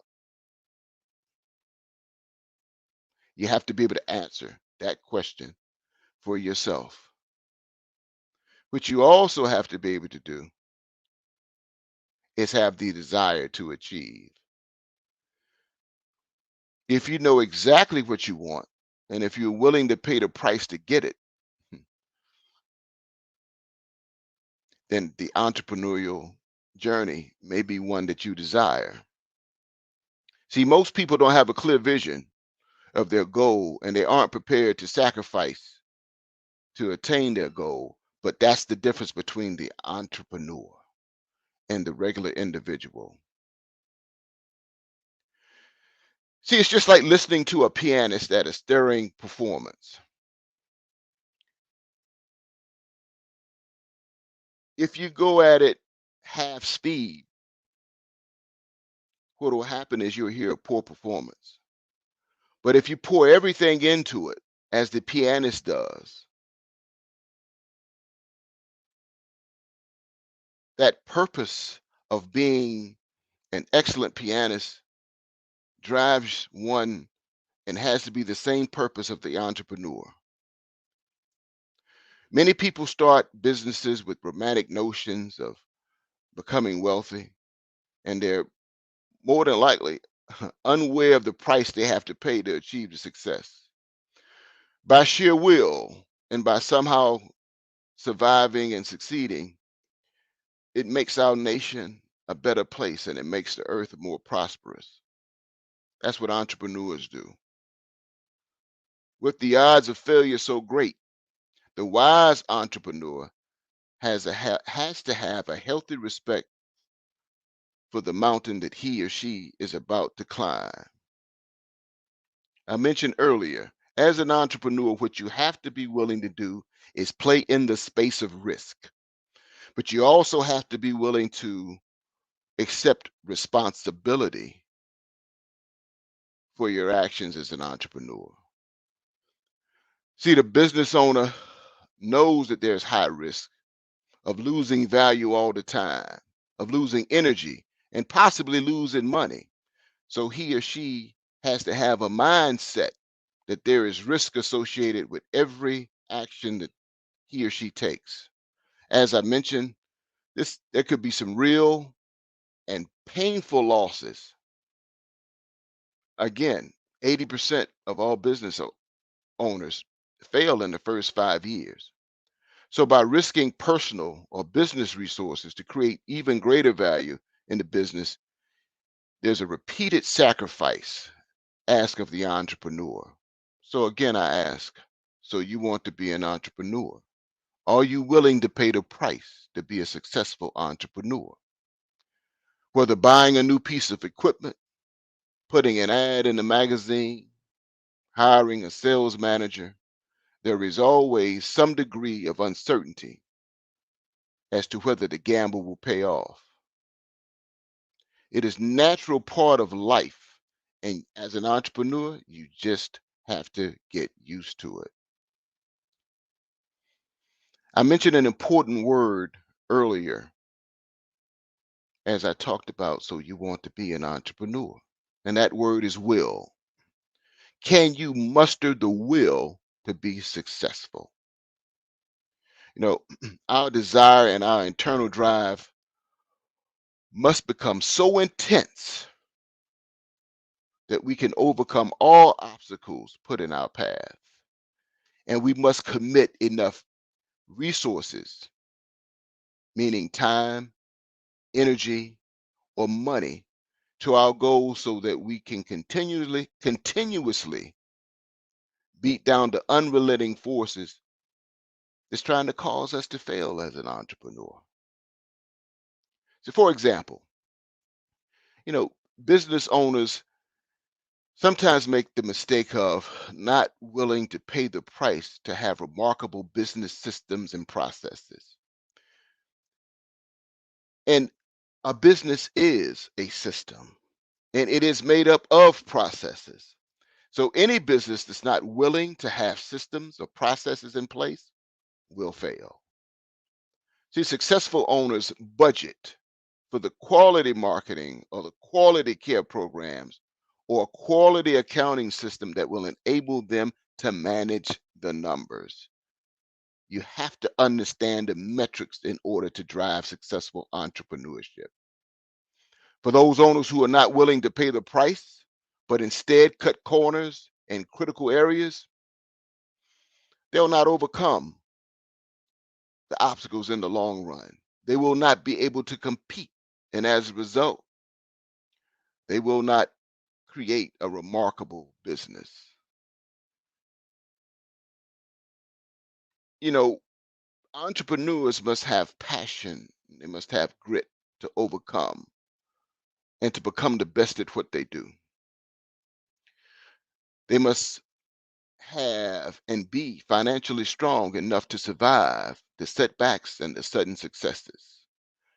Entrepreneurs must continually invest time in developing their personal knowledge, their personal skills, while persevering as they learn in order to perfect the business, one that runs itself profitably and gives us personal and financial freedom. Because ultimately, as you serve as an entrepreneur, your compensation will be based upon your service, and part of that reward is personal and financial freedom. In the attainment of knowledge and skills, that's where the diligence and working intelligently comes into place. See, a business does not become successful by accident. Either things happen or things don't happen. And that's for a reason. Cause and effect, basically. See, most breakthroughs or successful breakthroughs in a business is preceded by a long period of hard work and persistence toward a single, clearly defined purpose. So truly understand, and what an entrepreneur must do is truly understand their purpose for why they created their business. How high an entrepreneur rises is largely determined by how high they want to climb. Persistence in the face of setbacks and disappointments reflects on their unyielding belief in themselves and their abilities to succeed.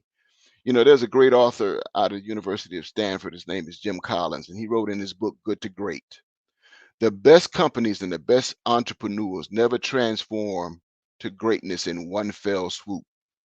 There is no single defining action, no grand program, no one killer innovation, no solitary lucky break, and no single moment. Sustaining successful entrepreneurial ventures follow a predictable pattern of built up and breakthroughs. And those breakthroughs happen over time. It's almost like pushing a giant heavy flywheel. It takes a lot of effort to get the thing moving, but with persistence and pushing and being consistent in a direction over a long period of time, that flywheel develops momentum, eventually hits a breakthrough, just like the entrepreneur. Persistence and consistency over a long period of time helps to create that success, that sustainable success, in which that entrepreneur not only can find the personal and financial freedoms, but provide for those in the society and the community, and in hopes of creating jobs to help others. That's what it means to be an entrepreneur. So again, the question, so you want to be an entrepreneur, are you willing to pay the price? See, it takes longer sometimes, and sometimes it's harder. And what you're seeking to do as an entrepreneur is to create the value in your business, in your community, with the service or the product that you offer. When that value becomes great enough, you can cash in by selling, franchising, or hiring someone to run the business for you. The hard work then pays off. And interestingly enough, The harder you work, oftentimes what happens is the luckier that you get.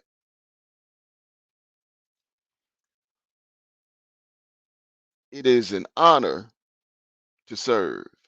And so to be an entrepreneur, part of your vision and dream is to be of service to others. But there are some things that we have to be aware of.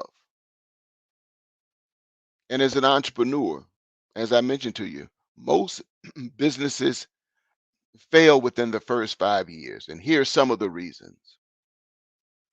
The business lacks sufficient capital to withstand delays and setbacks. So as an entrepreneur, what you want to be able to do is have a solid business plan, a solid strategic plan that you can operationalize to include what the financing should look like for you to be successful as an entrepreneur. It's not about making a sale, putting the money in the register, taking it to the bank, and being able to spend it on yourself or your family initially. It's about making a sale, putting the money in the bank, reinvesting that money back into your business to ensure that you're not one of the businesses that failed within 5 years. Also, business fails because the owner works in the business rather than on the business. And let me say that again. The owners normally work in the business rather than on the business. As an entrepreneur, it is about being strategic. It's about planning for tomorrow and next week and next month and next quarter and next year. It's not about all the time working at your cash register or all about baking the pie. Because oftentimes entrepreneurs go into business because they love to bake pies and they forget about the 7 pillars of business that I'd mentioned earlier. So you have to work on the business rather than in the business. Another reason that businesses fail is the owner doesn't have a clear vision of where the business is going and a specific plan to get there. I mentioned strategic plan. Even though you have one as well as a business plan, it is not written in stone. Those are just roadmaps, if you will, to help you move in direction of being a successful entrepreneur. Another reason business fails is the owner doesn't systematize all of his or her business processes. And I talked about the importance of the business being a system and having a set of processes for each and every aspect of your business. And you must understand the numbers in your business. Those are the metrics that tell you how you compare to those in your industry, how you compare to other small or large organizations, how you compare to the competition. You must understand that in order to be able to derive strategy that helps you become successful. Those are just a few of the reasons that businesses fail because entrepreneurs, they must keep that at the top of mind. You know, to get to the winner's circle, you have to be an entrepreneur that's willing to pay the price. You know, those who do not make it to the winner's circle are not willing to pay the price. Those who make it to the winner's circle are willing to pay the price. It's just the law of life. I'm going to give you a quick 25 steps when chasing the entrepreneurial dream that you'll need to include in how you do business. First and foremost, step number 1, you have to have a great team. Whether that team is a team of 2, a team of 3, team of 10, you have to have a great team. And the team doesn't necessarily always mean that they are people who you employ. There could be your team of supporters, as in your family, or friends, or other business partners who may be silent business partners. But you must have a great team. And that great team must, for any organization, any business, be able to sustain itself. The team has to be like-minded people with complementary skills, and also like-minded people who challenge your thoughts. See, the bottom line is to be successful. And so you always want people to not only be yes people, but challenge how you think. A successful entrepreneur knows his or her business. In order to be successful, you got to have and understand the core values for your business as a startup, the purpose of your organization, envision what the future looks like, and understand each team member and the role that they play. Number 3 is assess your startup. See, ideas rule the world. The product or the service that you're dealing with must have sustainability and not necessarily a Me Too approach. Work out the details of executing the plan. A startup must find what is your product or service? What will differentiate your product or service in the marketplace? Who are your customers? What do they want? What is the size of the market that you're going to do business within? Is it a global market? Is it a local market? Can your business scale? What investment you need in order to be successful, not only in the short term, but the long term. 4, you must be able to assess your competition. Is your product unique? Is it unique enough that people are willing to pay for yours and not pay for others? That's the real acid test when it comes to the careful analysis of the competition. Are you a Me Too product or are you a unique product? Me Too products don't make it. Number 5 is swallow your ego. See, as an entrepreneur, you need to be able to ask for help. You need to be able to promote yourself. And you must place everything you do within your business. Your ego is very unattractive to those, and you need to be able to put that aside. Number 6 is integrity. Integrity is the foundation on which every organization is built, and that's extremely important for an entrepreneur. If that foundation or that integrity is weak, then the company won't sustain itself. Integrity is consistency of actions and words. It is how a brand is built, because as an entrepreneur, you are building a brand. The most influential brands are built with integrity in their actions and how they treat their customers. Workforce diversity is also number 7 as you look to build an organization. Scott Page wrote in the book The Difference that companies, the most diverse companies, are those companies that perform the best, because you bring people to the table with different ideas who also know how to execute. And with those different ideas and different thought processes, what happens is those people perform better than people who always have like minds and who are not as diverse. So number 8, and this is important, even if you have to develop your personal board of directors, it is important for an entrepreneur to have board members that may be informal board members that they speak to about their business, the challenges they may face, the successes they may have, or the different ideas that they seek. That's important.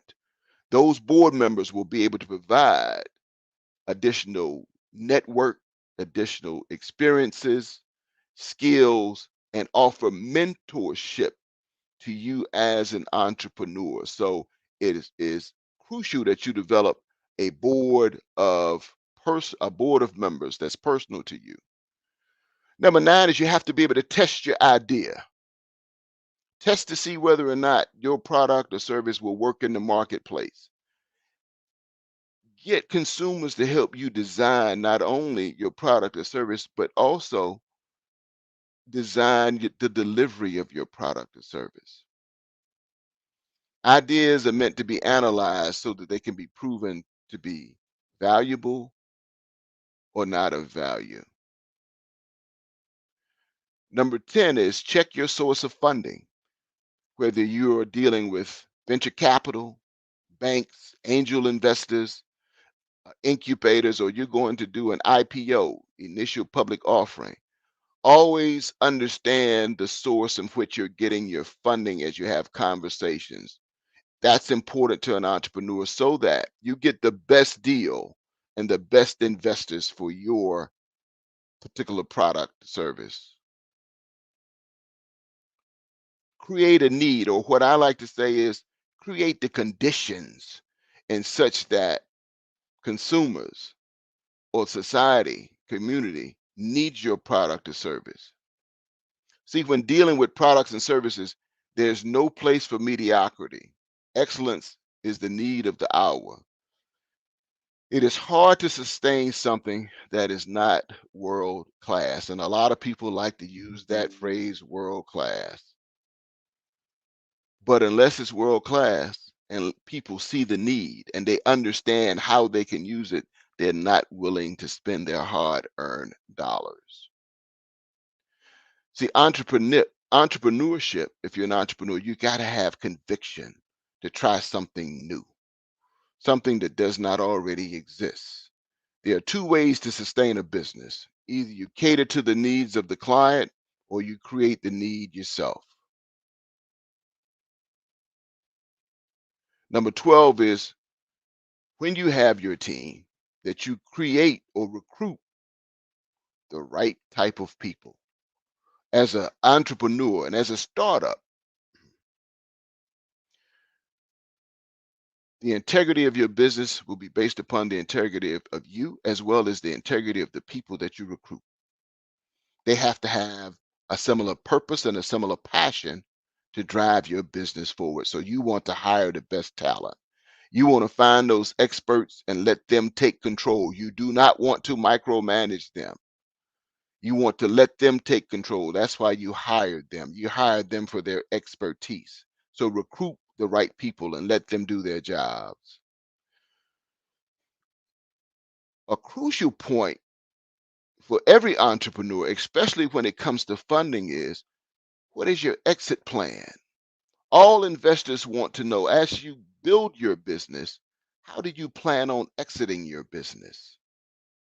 Most entrepreneurs neglect the exit option, but that's crucial when it comes to funding. So it's important to have an exit strategy. The most common is the selling option, selling your business to another business, or to a private investor, or to a management team. Some choose to go the route of initial public offering, which means you're going to sell shares and your business will become public. So consider that as an entrepreneur. Number 14 is working capital and finances. How much working capital is required to get your business off the ground and for it to sustain itself over a period of time? How will those finances be managed? The next is the equity of the company. That's number 15. Decide beforehand the stakes involved in the business.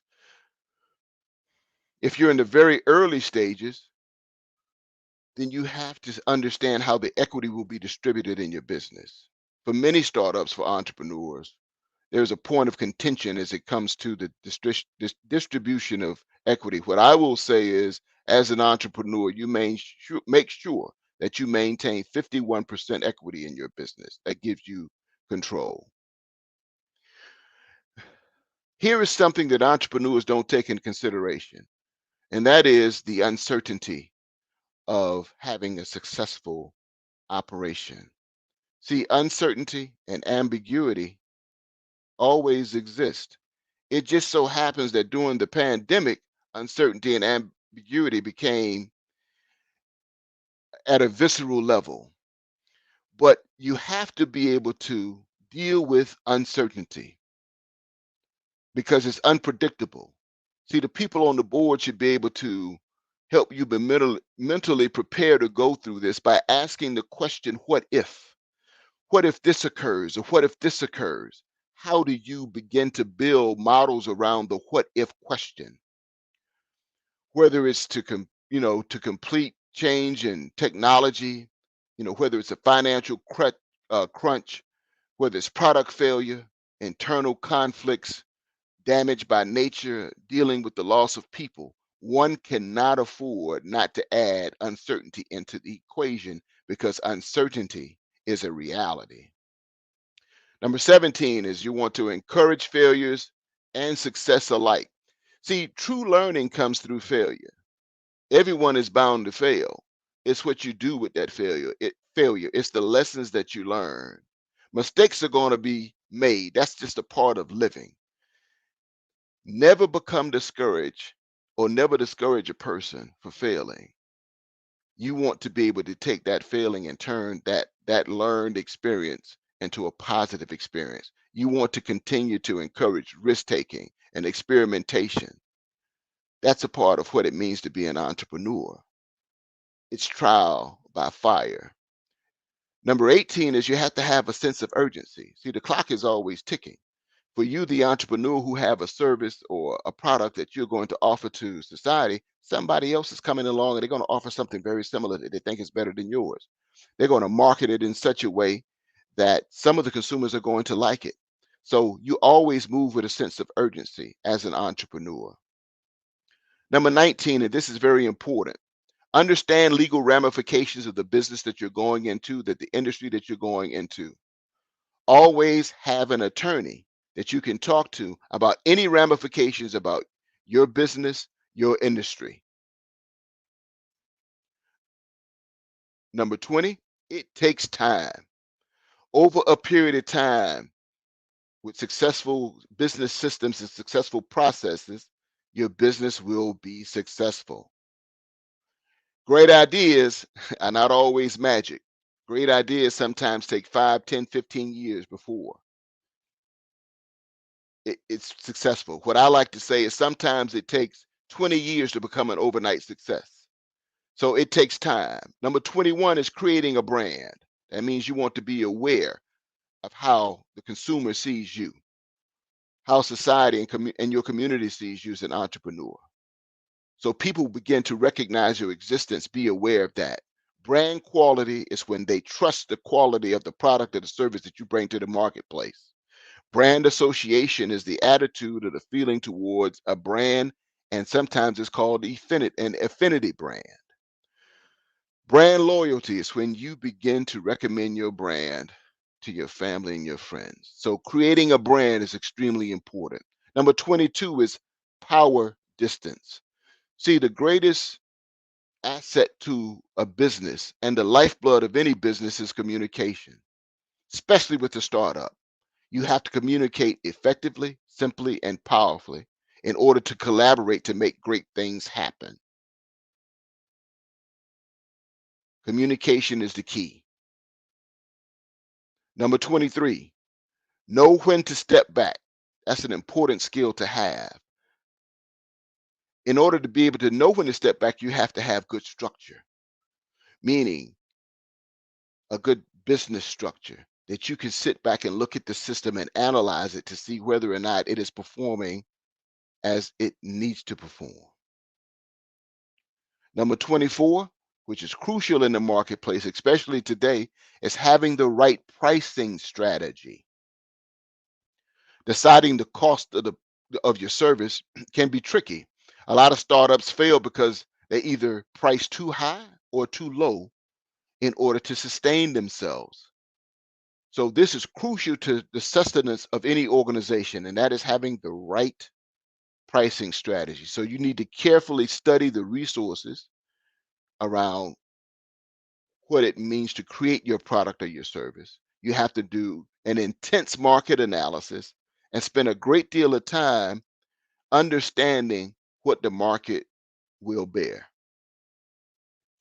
Number 25, and the final in this, is you have to be flexible. See, the life of an entrepreneur is about living on the edge. It's a very tough job. Most of the time, it's very hard, yet the majority of the startups fail. All is not rosy. But you have to be honest and you have to assess whether or not being an entrepreneur is where you want to be. One needs to be prepared to work tirelessly, even without results. See, when you try long and hard for anything, eventually a moment comes when it happens. And that happening will be the success that you're looking for as an entrepreneur. Entrepreneurship is not for the faint-hearted. I mentioned that at the very beginning. You have to analyze what sacrifices you are making or willing to make for the greater good of being a successful entrepreneur.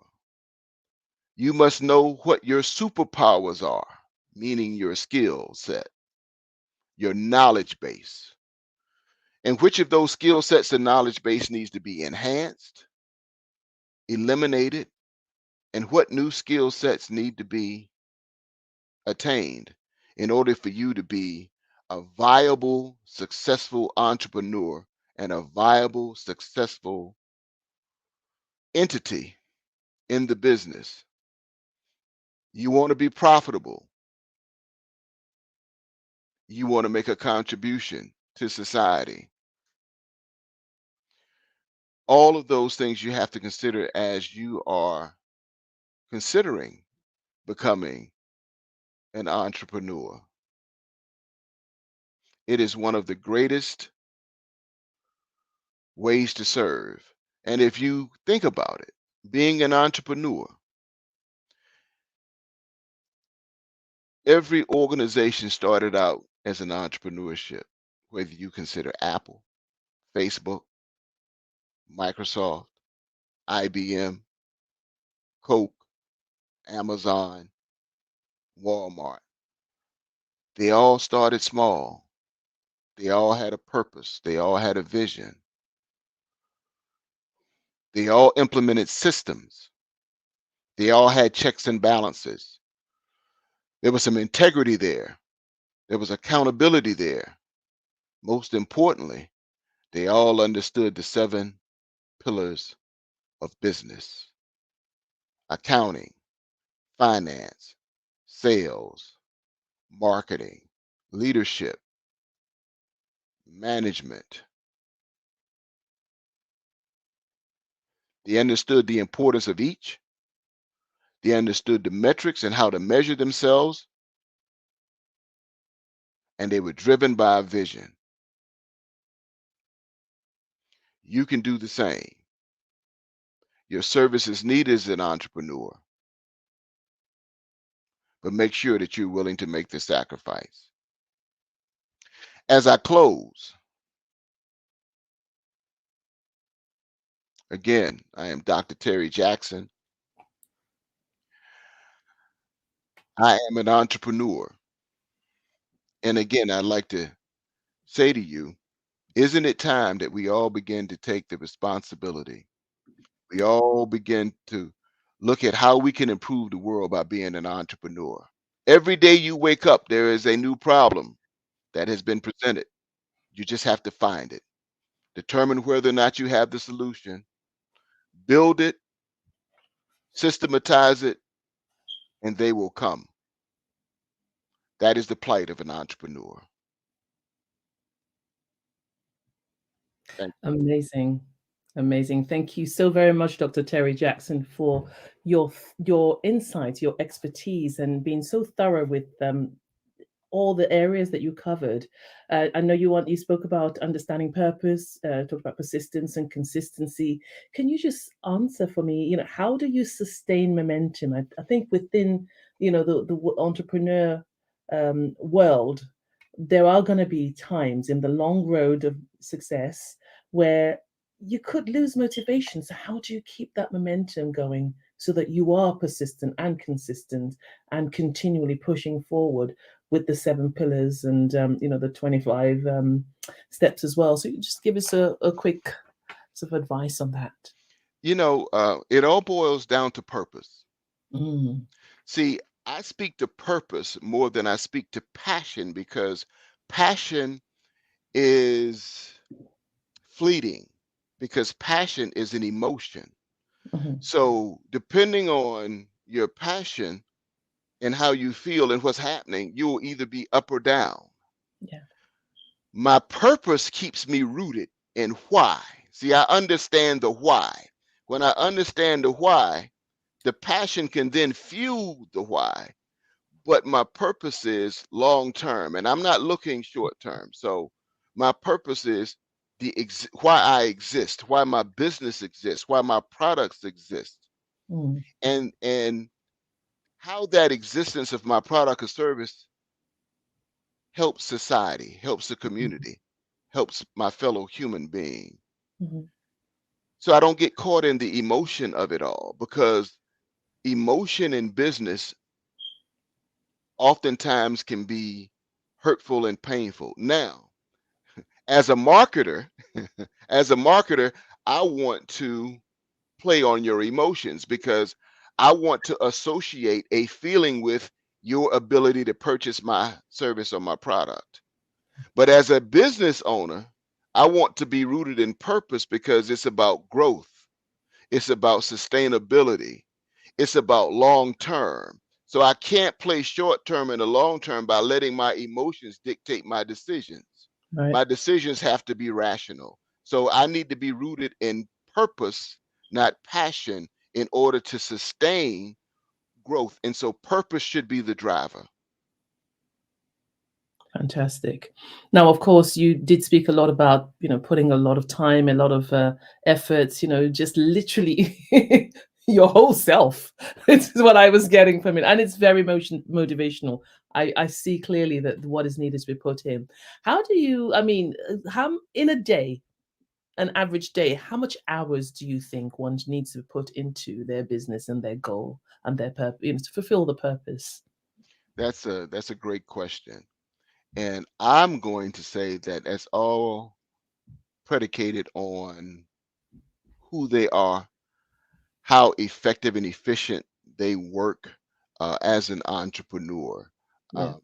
You have to become the entrepreneur. It's not a role that you play, right? Yes. It consumes your being. Your thoughts have to be around entrepreneurship and growth and being able to connect the dots. So every step that you take is a step of entrepreneurship. So I'm going to say, and some people may think differently, but it's a 24-hour role, because it's like a songwriter, right? Some songwriters, they go to bed at night and all of a sudden they wake up with a tune and they get up and they Yeah. write it down. That's the Yeah. same thing that an entrepreneur should do. So that time is really predicated on how effective they are. If they have those great entrepreneurial thoughts and they need to get up in the middle of the night to do some work, then that's what they do. If it's during the day, then that's what they do. But you are consumed with what your product or service, how it can help your fellow human being. So that's going to be personal. For me as an entrepreneur, let me speak. When I wake up, I'm thinking business. When I go to sleep, I'm thinking business. Not that I don't take time to enjoy life or to relax, but I'm always connecting the dots around around business and looking for opportunity. From the way you speak, it gives me the impression as though you almost see it like a service, like a calling, providing for people, providing for community. It has to be done. If not, who else will do it? That sort of attitude, it's fantastic, very, very inspiring and aspiring. How does it affect family life? That's a great question. Because what I think what should happen is everybody's incorporated in it. Right. And so you have the conversations with everybody. And for those who don't quite understand, you break it down to the simplest terms and you explain it. For instance, of course, I have a PhD in business, I have an MBA, and my undergrad's in business. Mhm. Yeah, my daughter's a chemistry major. So how do I connect the dots between chemistry and business to get her to see it and have a conversation? Because those are two different languages. I'm not a chemist, and so she speaks, but what I try to find is, and what I found in my and what I found is the ability to conceptualize Yes. is probably one of the most powerful skills that one can have. So if I can connect something in chemistry to business or business to chemistry, that's what I try to do. Give you an example.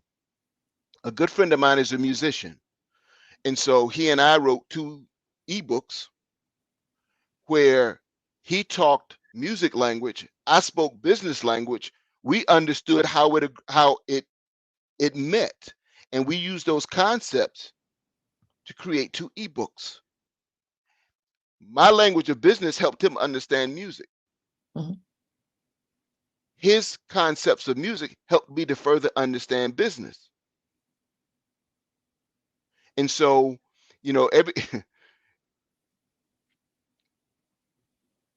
everything is about rhythm. There's a rhythm to leadership. There's a rhythm to music, right?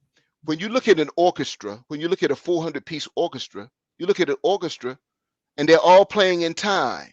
There are no egos involved. They're all trying to play their part.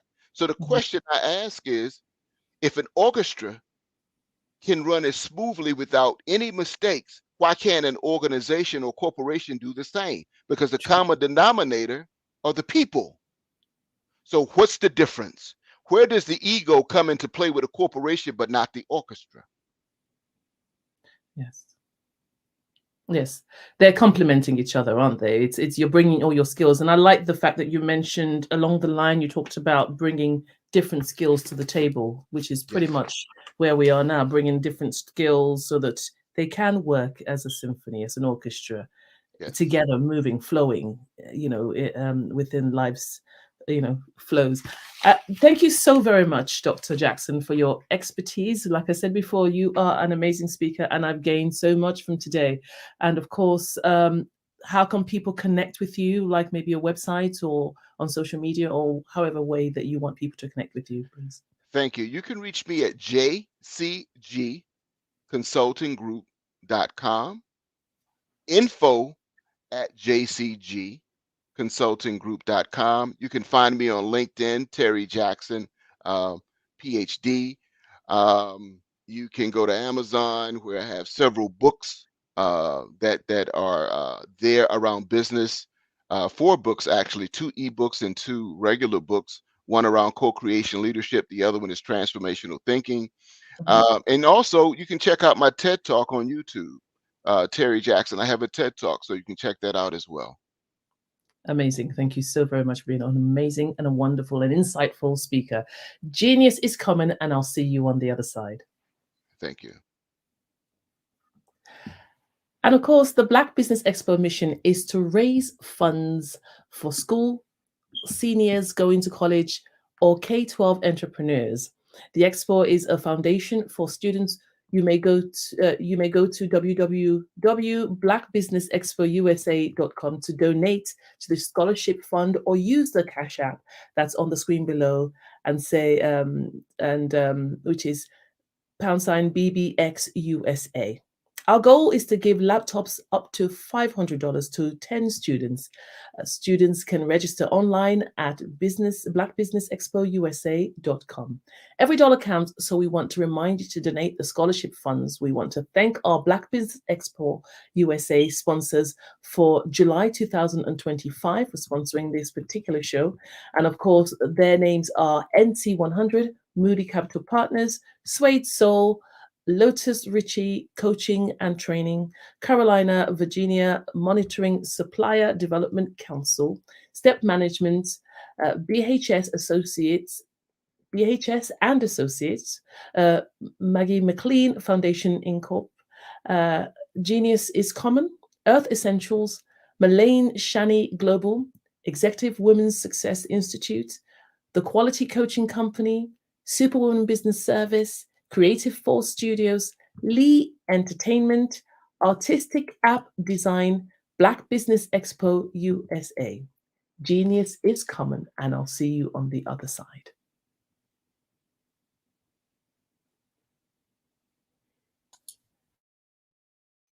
Hi, I'm Barbara Smith. Genius is common. My genius is executive coaching and professional corporate training.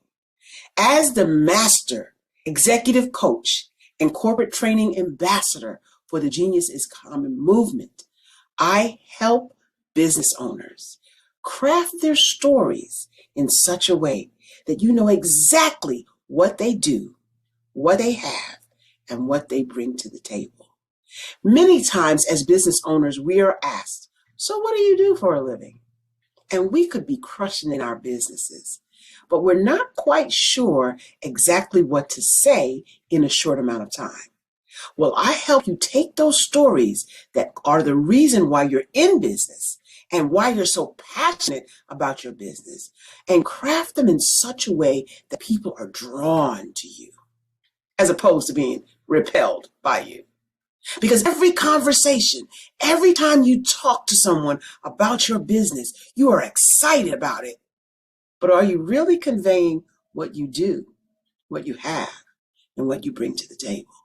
And do really people understand why you care so much and why they should care that you have the solution to their problem? Well, I'm here to help you with that. As a master storyteller, I can help you with your stories and spin them in such a way that they are intriguing and fascinating. People want to listen to you talk about your business. That's why at the Genius is Common movement, I am the master executive coach and professional training ambassador. That's my genius. And genius? Oh yeah, it's common.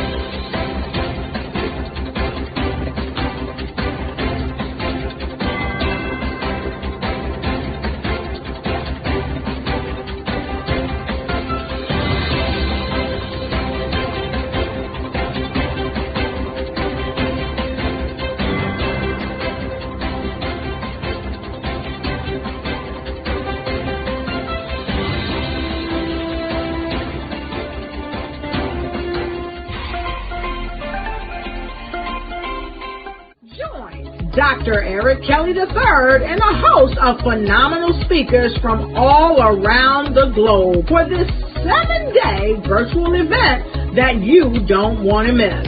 The mission of the Black Business Expo is to raise scholarship money from kids all the way from high school all the way from college. The Black Business Olympics is one of the largest Black business showcases in the world. It is an opportunity for businesses and companies to showcase their businesses globally. We are going to be giving away laptops up to $5,000 away to students.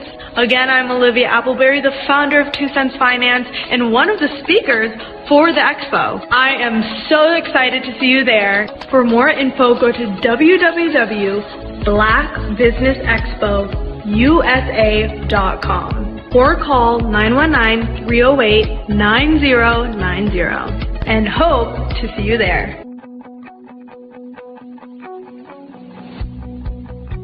I am Black business. From the moment I wake until the time I sleep. Yes, I am Black business.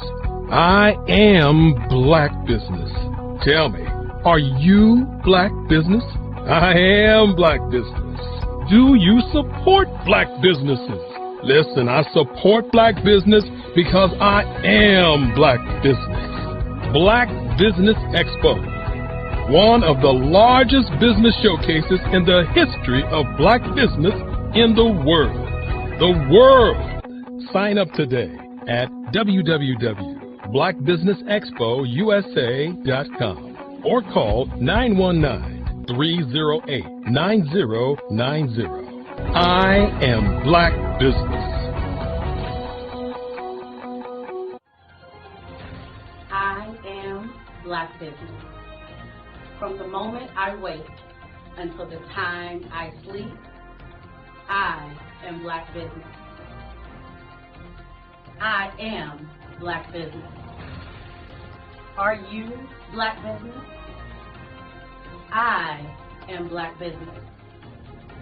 Do you support Black businesses? I support Black business because I am Black business. Black Business Expo, one of the largest business showcases in the history of Black America in North Carolina.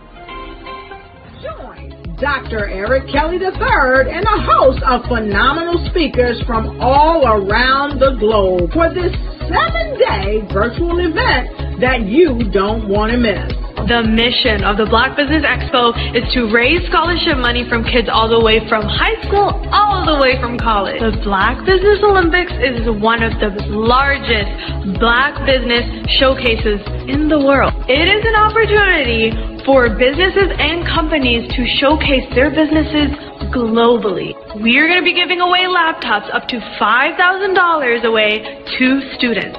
Again, I'm Olivia Appleberry, the founder of 2 Cents Finance and one of the speakers for the expo. I am so excited to see you there. For more info, go to www.blackbusinessexpousa.com or call 919-308-9090 and hope to see you there. I am Black business. From the moment I wake until the time I sleep. Yes, I am Black business. I am Black business. Tell me, are you Black business? I am Black business. Do you support Black businesses? Listen, I support Black business because I am Black business. Black Business Expo, one of the largest business showcases in the history of Black business in the world.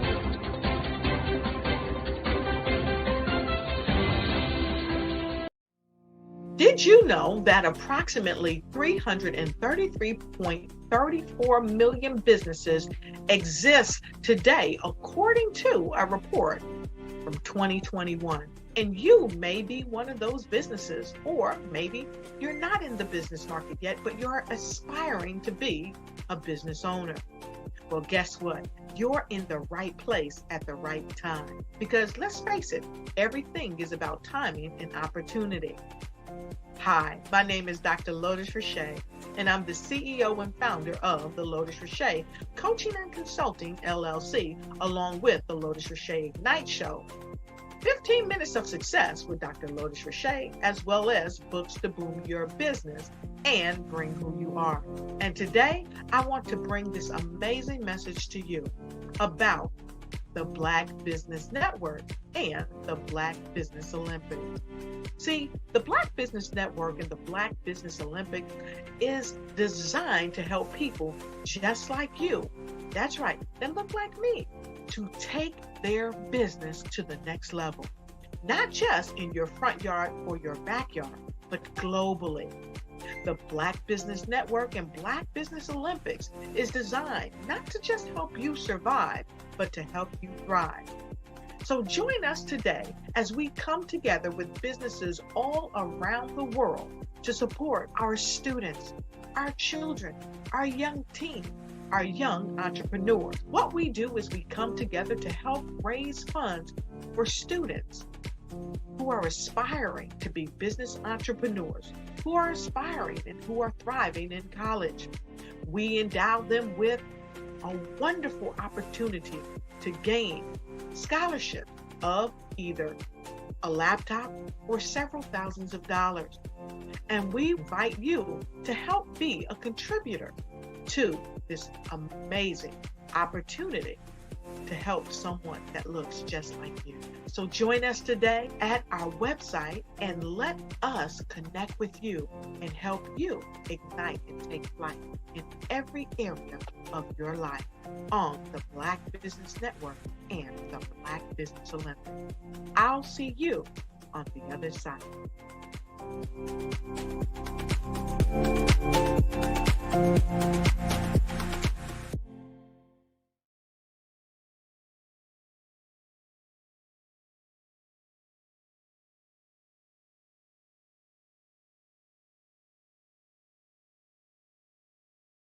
I was born in a little village on the island of Haiti. Many deadly diseases pounded me.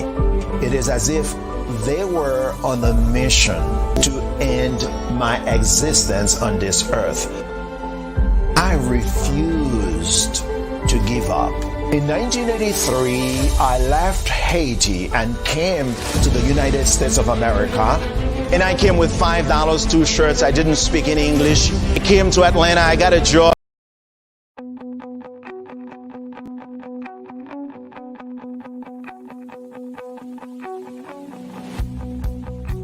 I am Black business.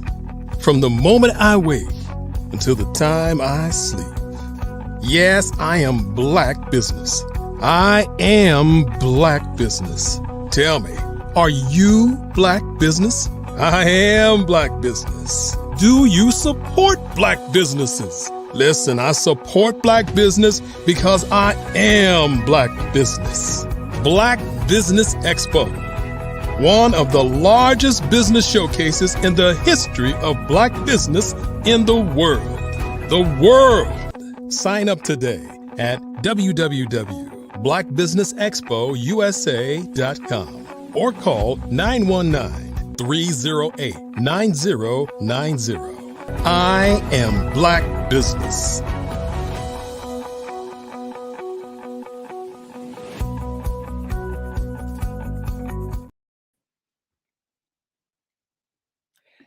Good morning, business owners, entrepreneurs, thought leaders, and corporations. Welcome to the Black Business Network. My name is Maria Bond of Media Communications Limited UK. I am your business moderator for this morning and on the Black Business Network. The Black Business Network is a 24-hour business network showcasing Black businesses, business owners, entrepreneurs, and thought leaders worldwide. We have speakers from North Carolina, London, Singapore, Africa, Japan, and cities all over the United States. The Black Business Network is a global communication sharing its business knowledge to empower, inspire, and educate businesses about business. Our next key speaker, is Grant McGow, owner and founder of 5-Star BDM. Grant McGow, recognized by legal magazines as thought leader and super connector for healthcare professionals. His highlights include establishing statewide organizations for the National Association of Health Services Executives for Florida. So, if you can welcome Grant McGow on the show. Hello, hello, hello. How are you? I'm very well. Hello. And of course, you're going to give us a riveting talk and insightful and lots of information that will really keep us on our toes. So I'll see you on the other side. Thank you very much for having me this morning. Hello, everyone, and good morning. Good morning. Remember where you're at. You could be good afternoon. It could be good evening. We are a worldwide network, and I am so appreciative to be a part of the Black Business Network and to share my entrepreneurial pursuits. Today, we're going to talk about brand strategy. It's a strategy that I put together as the CEO of 5-Star BDM from an aspect that I have been in business development for the last 25 years or so. I work with numerous Fortune 500 companies in the information technology realm, and then in the last 5 to 7 years in the healthcare realm. And I put all that together because what I have found in the industry is a lack of brand awareness, to understand how to present yourself and position yourself at a high level in this digital society that we are in today. That means you've got to pivot and you've got to be able to change your way of doing business as far as getting in front of your target audience. It's become so of a changed atmosphere, a changed way of doing business as it was even 5, 10, 15 years ago. So what does that mean? That means that if you're still doing the same things you were doing in those time frames, you're already woefully behind in your methodology to create business opportunity. We're talking about lead generation to build sales pipeline for your business. As an entrepreneur, this is essential to your success. A lot of entrepreneurs, when they start out, they're very good at what we call tacticians, meaning they understand their product or service very, very well as far as what they're doing, right? So if you're in marketing, you understand marketing very, very well. If you are in business intelligence, you understand analytics very, very well. But you don't understand all the other aspects of business, the business of business. And the business of business starts at the point that you're actually engaging with your client or potential customer. So what is that about? Because that is really the hardest thing. When you talk to entrepreneurs, there's really kind of a couple things that you always hear that's top of mind. Number one is finance. Typically, like, wow, I don't have enough money or capital to run my business operations on a day-to-day, week-to-week, month-to-month, quarter-to-quarter basis, and I've got to get a handle on that.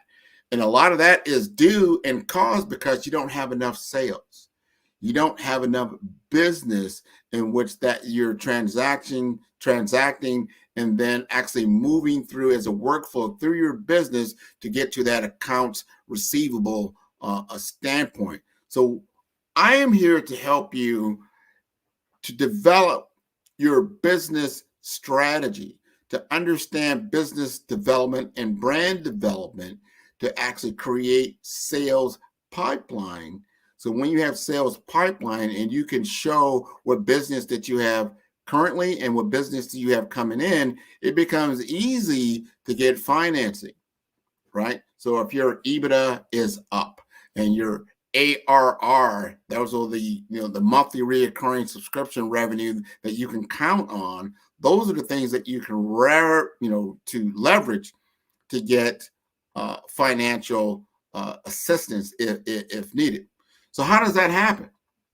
So as you go through the 5-star BDM brand strategy, we got to first look at your mission. Let's step back from just the day-to-day operations of the business and step into your why, the WHY, the why. And this is around your mission, your vision, and your values. You've got to really take a look at that and understand it from the competitive lens, but also the most important lens, not just the competitive analysis. It is from the target audience, your client's lens. How does your mission resonate with the client that you're going after? How do you fit into that story? How do you fit into their particular journey? What is the big problem that you solve for your client? And then you back into your mission, your vision, and your values. What does that look like? What are the qualities that you possess that you're going to actually be able to impact your client, your potential customer with the mission that you are embarking on? This becomes the beginning of your brand, becomes your brand objective. Your objective is to solve the problem of your audience, your client, your potential customer. How are you going to do that? You are the hero for them, right? Because they're going through whatever particular challenge that they have, and they're trying a number of different ways to solve it with other individuals who are your direct competitors, but they're not aware of you. So when they do become aware of you, when you can get their attention and you're able to then speak to them, communicate through your brand objectives about why you can solve their problem. What's your brand identity? How do they see you? How are you showing up, right? You're going to have to do a lot of market research on the client and the client problem that you're looking to solve. This is so important. You need to understand your client's problem, their situation, better than you understand your own product or service, the solution that you use to help your client. Understand what I just said? You need to understand their problem better than you understand your own self and your own solution, because that's going to help you to then evolve what you have. Because the more and better that you completely understand the dynamics in which they're dealing with, and the better that you can communicate that particular situation and solution set that you have, the better that you're going to be enable you to get them as a client, to sign them up, and you're going to be able to drive pipeline lead generation revenue along those lines. So you're going to have to do your research. You're going to have to really peel back some time each and every day to understand the playing field that your client is involved in, not just yourself. Understand the economic conditions in which they're dealing with. Understand the market conditions. Understand what they're going through and what they're trying to achieve, and what does that look like. Because if you can give and communicate that type of information, you've established yourself as not just a vendor. You've established yourself as a thought leader, as a true consultant, a subject matter expert in their particular situation. So that's very, very important. So once you've done that, then you can begin to create what we call, what normal everybody else believes is around branding. It's about the aesthetics, the look, the feel, the logos, the websites, the messaging. Until you understand the things I just talked about before, your identity and establishing that brand identity and understanding that market research, your messaging is never going to resonate with them. It's never going to resonate with your target audience, because you're really, what you find a lot in the marketplace, they're always talking about themselves.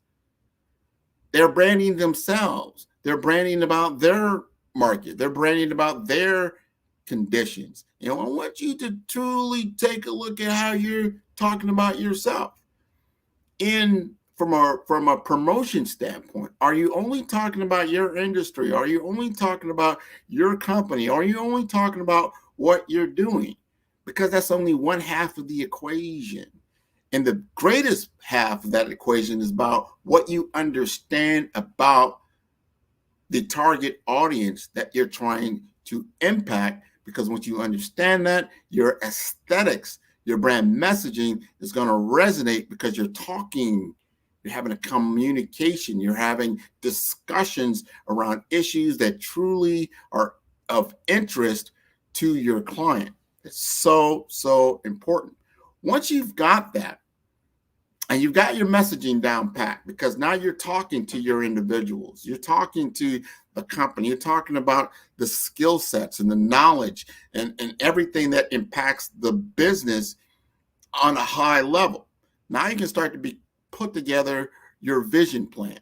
What is your action plan for them? Because that's what they are interested in. So, okay, seems like you understand my situation. And I want to understand, how are you going to solve this problem when no one else could? I couldn't do it myself. That's DIY, do it yourself. I couldn't do it myself. Or if I tried to do it, I couldn't do it at the level that I needed to do, because I still have those two big problems that I talked about earlier. I don't have enough sales. And then if I don't have enough sales, guess what? I'm not going to have enough money, right?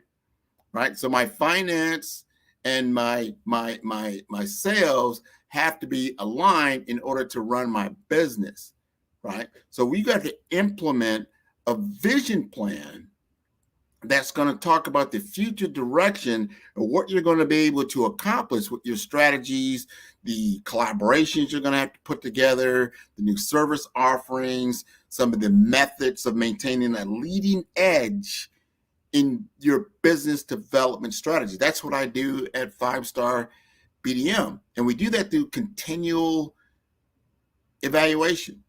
We got to take a look at the metrics. We got to understand exactly how we walk through to solve this particular problem. This is what I call the BRAVE framework. Okay. And I just described it, whether you realize it or not. And I'm going to walk you through that again.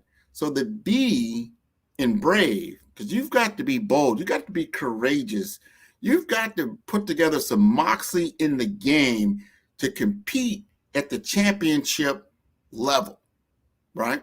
A lot of people are watching the big fight that happened last night.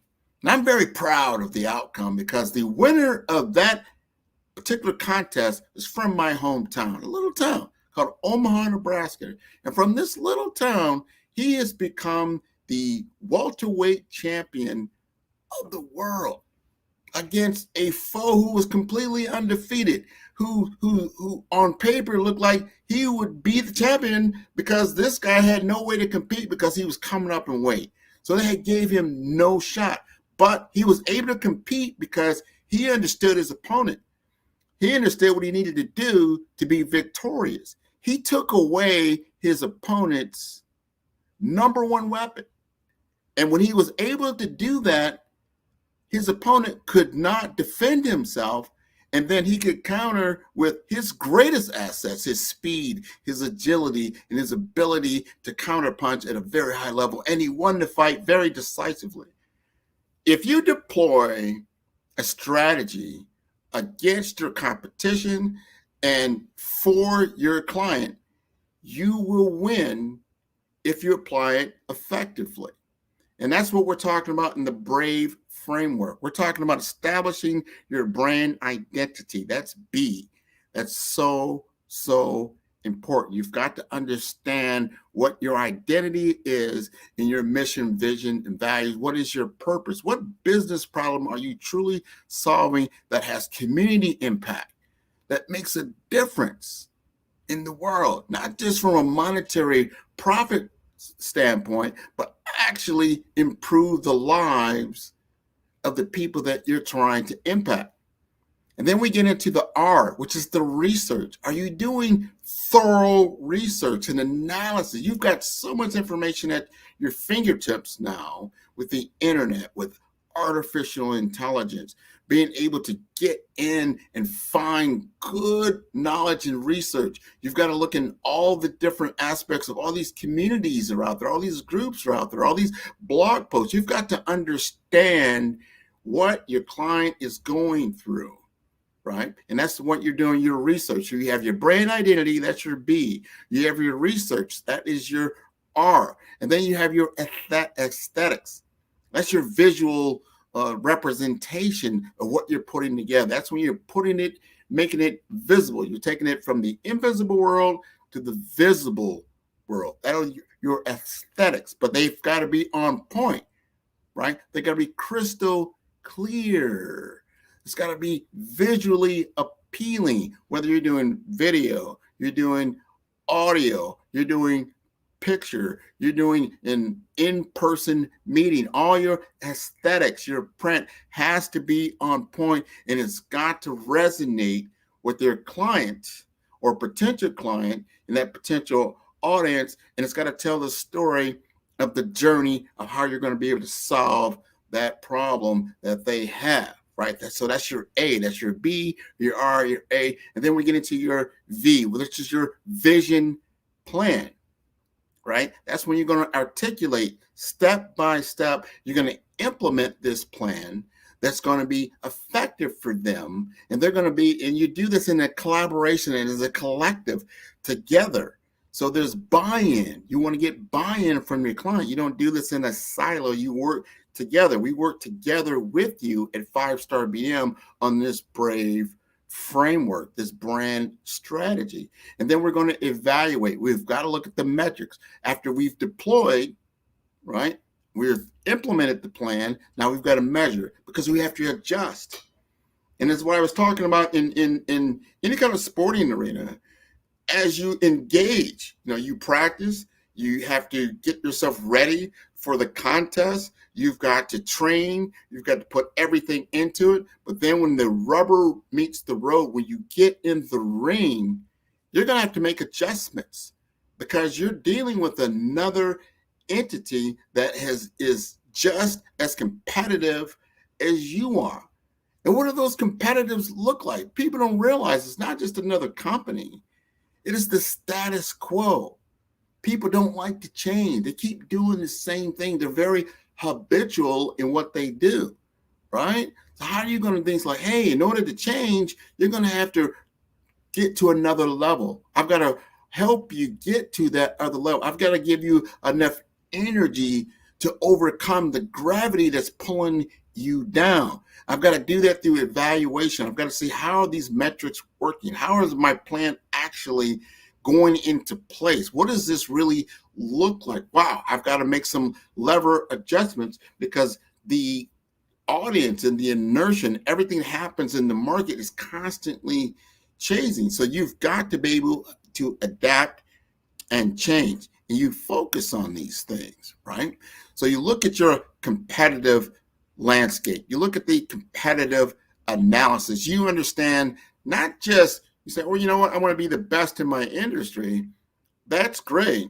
But the best in your industry might be a multi-billion-dollar company. It's going to take time for you to become a multi-billion-dollar company. So the competitive analysis against them may not be as accurate as you find somebody who's just a level above you, right?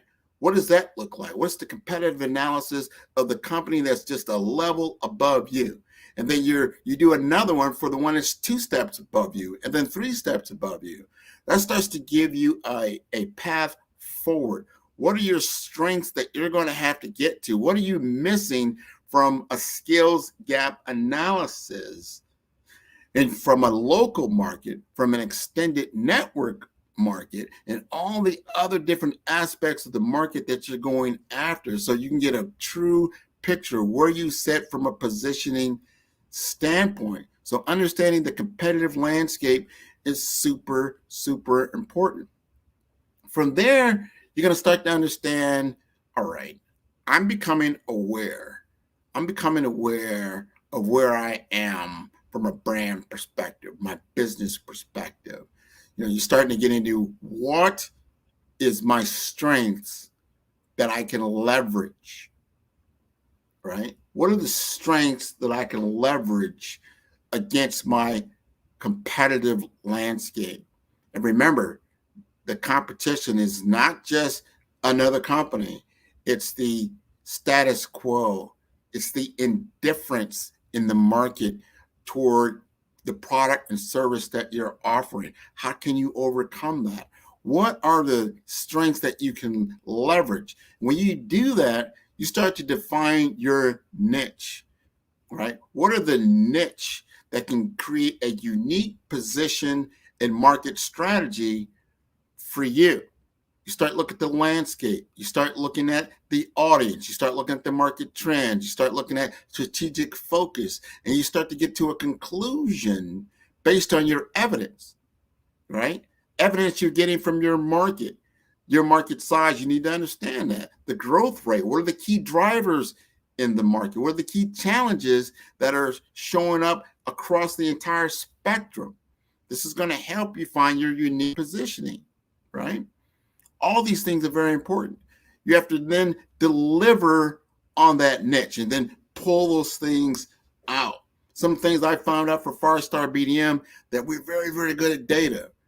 We're very, very good at AI-powered tools to help businesses collect and analyze large amounts of data about customers, competitors, in the industry. What are those trends, opportunities, those threats? Understanding the AI algorithms, right? So you can automate tasks, that you can get to lead generation. You can understand customer segmentation, all the different marketing campaigns that you can automate for a business. These are all very, very important because they lead to insights. And AI can help a business get a lot of insights. We utilize AI for that particular purpose because it now allows us to be more innovative. We can constantly evolve. We can stay ahead of the curve, and we can invest in our time in understanding these new AI-powered tools and technologies to keep us, top of game, right? That our strategy is at the top of the food chain where everybody in the whole world is at right now. No one has a true competitive edge that's so far beyond anyone else in AI at this point. So if you begin to leverage it and understand it, you can get true market penetration better than anybody else. Also, you've got to understand your numbers from a financial perspective. Where do you want to be?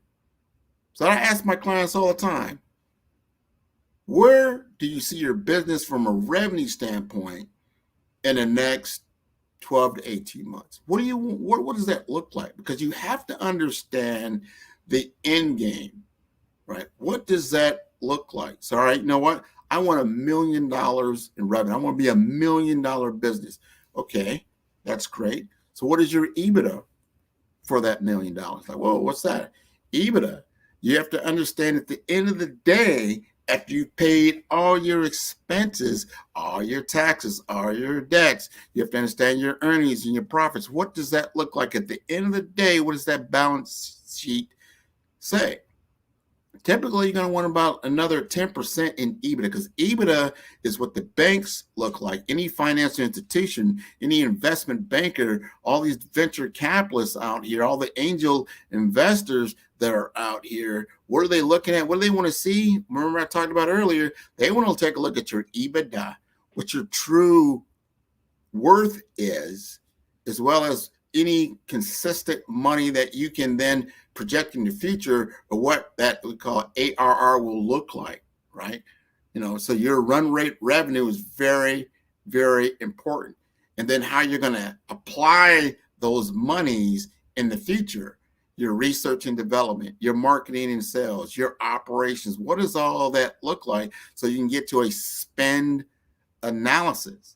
So as you analyze your spend, what does it take to achieve that goal? How many new leads do you need per month?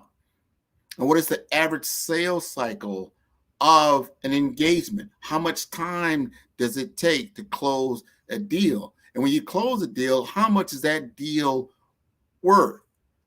All of those things are important because it's going to tell you how many leads you need to generate, positive leads, to get to your true revenue potential, right? So when you start looking at revenue potential, it's like, well, how do you create money? How does that happen? For 5-star BDM, that's from consulting fees, commissions, affiliate marketing, online courses, and we align with all the businesses in our industry to achieve our revenue goals. And you have to understand the monetization strategies for all those different things so you can get to where you want to go. So you want to focus on high value clients. You want to offer high touch services. You want to invest again in your marketing and sales, and you got to be patient. When you plant a seed in fertile ground, you're going to have to nurture it. You're going to have to grow it. It needs its sunlight. It needs its water. It needs its nourishment before it breaks ground. And then when it does break ground, then it's got to grow to its full potential. But you got to constantly be nurturing it for it to grow to its full potential. And that's how we start getting into what we call the differentiation strategy. And that, you're going to have to pivot on your strength. Understand truly where you identify and who are the key players in the market that you can then enhance, right? All these things are very, very important when you adopt your differentiation strategy. What makes you different from anyone else in the market that you're doing? You don't need like a lot of these differentiations. You need maybe 2, but those 2 are what you're going to pound every day. This is going to be your messaging every day. This is going to cultivate a brand awareness. It's going to show people when they talk about you, when someone says, "What? Tell me about 5-star BDM," it immediately comes to mind. These guys are very, very good at business development and personal branding. They are empowered in what they do, and they use artificial intelligence to achieve their goals. Like, wow, that's incredible. They have service strategies. They do, like in brand audits, they'll actually audit your brand, take a look at it as an assessment right off the bat, and let you know where your weaknesses lie, so you can then move into a different differentiated experience as you go forward, right? You're going to have personalized consulting, AI integration. You're going to be sharing your knowledge, whether it's through a webinar, a workshop, or a mentoring program. All these things are so important. You're going to be creating content, that assists your client in creating compelling and on various platforms, whether it's on social media or the different print medias, or it could be on online, on a stage, and that type of thing. So that all those things are used in a service strategy, right? And you're going to have to focus the clarity of your vision and the direction of your services to grow your business, right? So in the contrast, 5 Stars BDM with its competitors, we look to understand the unique market position. We emphasize the unique blend of services and the integration of AI tools. All right. We plan, we identify the actions needed to achieve your goals, your overarching vision. And that will include personalized consulting, knowledge sharing, networking, and content creation in all the brand audits. We recognize the fundamental and consistent action that needs to take place for smooth operation over time. And that'll include everything that I talked about. You're going to have to utilize all the tools at your disposal to create a difference, right? So you have to understand your key factors, your primary risk, and all these different success factors that take place. You're going to have to build a strong network. You're going to understand and create a unique value proposition, and you're going to have to deliver measurable results, right? So as you assess all these things I just talked about, you start to pull this together, you start to see objectively what your SWOT analysis truly is.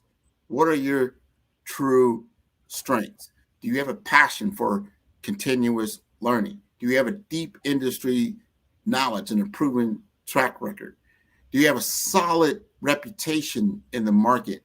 Do you have a diverse portfolio? Do you have personalized attention and customized service, right? Sometimes you've got to understand what your weaknesses are. Are you new into the market, or have you been in the market? What does that look like? Do you need access to capital? Are you a small enterprise and you lack certain, human resources? You need to know those things. Are you dependent on just a few clients, or do you have a pretty robust clientele? All those things are very, very important. And can you scale? What does scale look like? If you're operating at a certain business level, maybe you're a 6-figure business, you want to get to 7. What does it take to scale your business? Do you need new partners? All those things you need to understand in your SWOT analysis, right? And then in your opportunities, what does the opportunity for what you do look like? What does it truly look like? Do you need new market exploration? What is that? Is there a growing demand for what you do? Do you have that service suite? And will that service suite actually cater to the product or the market that you're operating in? What does that look like? What are your differentiators if you do online training or workshops? Is that a key driver for what you're trying to do? And are you sustainable? And are you socially responsible? And does that resonate with your audience? Because in today's world, being socially responsible is very important. What does that mean? That means, do you have a cause? Are you helping others to be better? Right now, we're talking about a cause. Now we're helping our K through 12 and early careers that are of African descent to be better equipped to handle the world in the future. And this is what we're doing. So I have a cause. I'm working in a cause. And that's why I'm on this program right now, because I want to help people. I want to give good information so they will have a better opportunity as they go forward, and their speed to market is greater. And then you have to understand your threats. There's an intense competition out here. There's growing competitiveness every single day. How are you innovating? What's your service enhancement possibly could be? Who are the larger competitors who might dip down into your world and bring customers into their world? You have to understand that. What's your financial stability going to look like? What's the rapid change in the landscape? Technology is upsetting a lot of different things. So all these things are very important.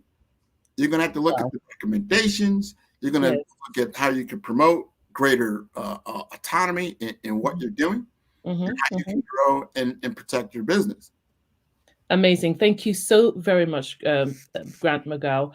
What an insightful time that we've had. Just there's so much information, and I really couldn't keep up with all the notes I took, but I would have to rewind on this one and watch it again. An hour already. Yeah, that's great.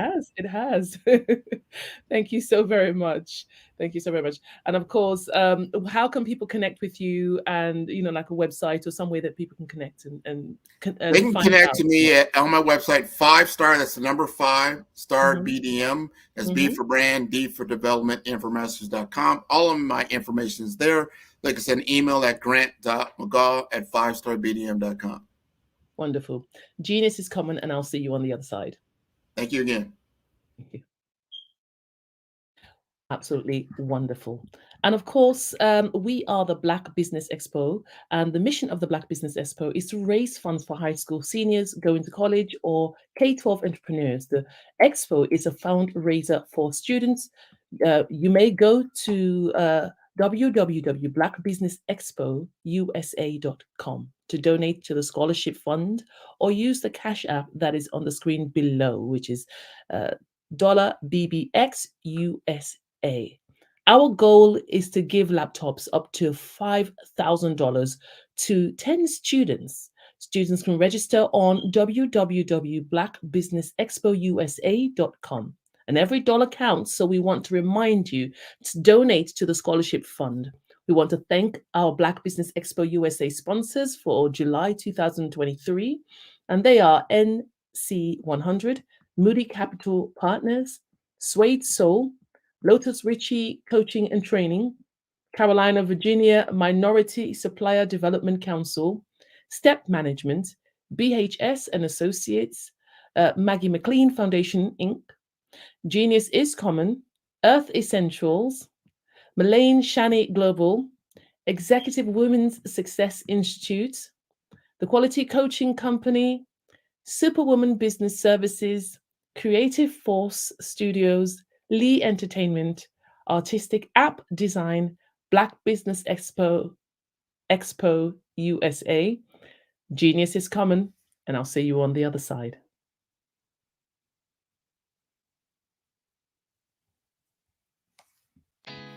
Did you know women represent just 3% of Fortune 500 CEOs and less than 15% of corporate executives at top companies worldwide?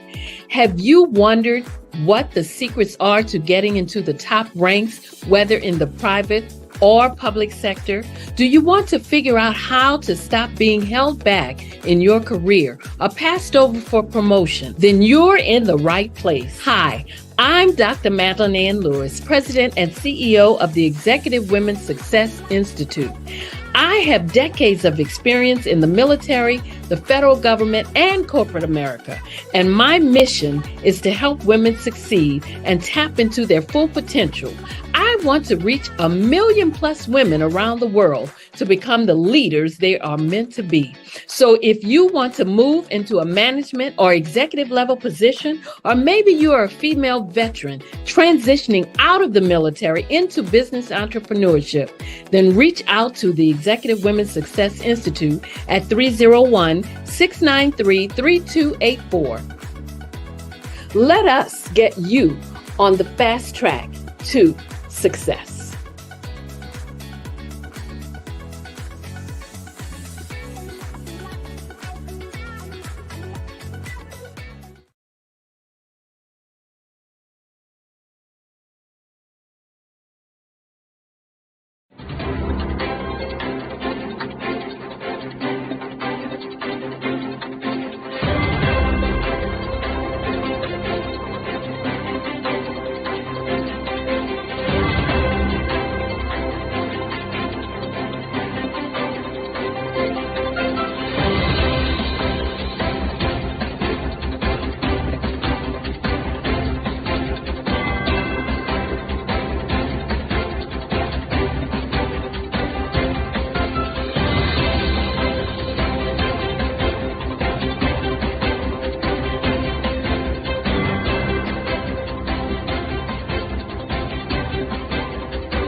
Dr. Eric Kelly III and a host of phenomenal speakers from all around the globe for this 7-day virtual event that you don't want to miss.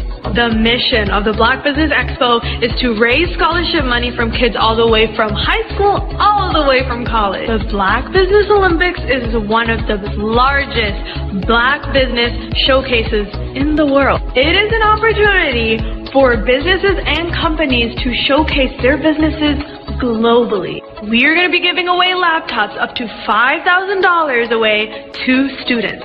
Again, I'm Olivia Appleberry, the founder of 2 Cents Finance and one of the speakers for the expo. I am so excited to see you there. For more info, go to www.blackbusinessexpousa.com or call 919-308-9090 and hope to see you there.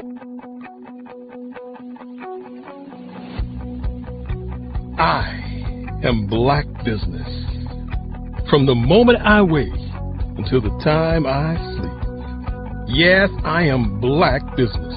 I am Black business. Tell me, are you Black business? I am Black business. Do you support Black businesses? Listen, I support Black business because I am Black business. Black Business Expo, one of the largest business showcases in the history of Black business in the world. The world! Sign up today at www.blackbusinessexpousa.com or call 919-308-9090. I am Black business. I am Black business. From the moment I wake until the time I sleep, I am Black business. I am Black business. Are you Black business? I am Black business. Do you support Black businesses? I support Black business because I am Black business. Black Business Expo, one of the largest business showcases in the history of Black America in North Carolina. Join Dr. Eric Kelly III and a host of phenomenal speakers from all around the globe for this 7-day virtual event that you don't want to miss. The mission of the Black Business Expo is to raise scholarship money from kids all the way from high school, all the way from college. The Black Business Olympics is one of the largest Black business showcases in the world. It is an opportunity for businesses and companies to showcase their businesses globally. We are going to be giving away laptops up to $5,000 away to students. Again, I'm Olivia Appleberry, the founder of 2 Cents Finance and one of the speakers for the expo. I am so excited to see you there. For more info, go to www.blackbusinessexpousa.com or call 919-308-9090 and hope to see you there. I am Black business. From the moment I wake until the time I sleep. Yes, I am Black business. I am Black business. Tell me, are you Black business? I am Black business. Do you support Black businesses? Listen, I support Black business because I am Black business. Black Business Expo, one of the largest business showcases in the history of Black business in the world.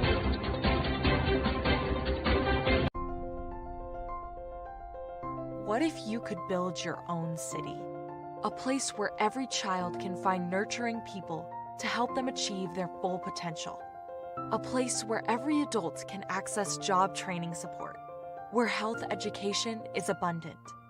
Where social justice ruled the land. A place without limitations. Welcome.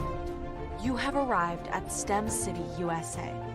It is what every city should be. A safe, and trusted community where you find people and resources to help you become everything you are and beyond. STEM City is unlike anything you have ever experienced. It is a digital twin of the world around you, only better. STEM City is about energy and soul renewal. It is more than a digital world. You can almost feel the power of live cultural events, music, and theater. STEM City promises a better future for children with caring mentors and hands-on activities with dedicated tutors to support our youth. STEM City is your passport to a healthy lifestyle with weekly events addressing our community's many issues. STEM City is your financial well-being with helpful information on wealth management, career advancement, job training, and so much more. STEM City is the community you deserve. It is the city where your dreams can come true. STEM City USA, a place in the sky that is accessible to all who reach for the stars.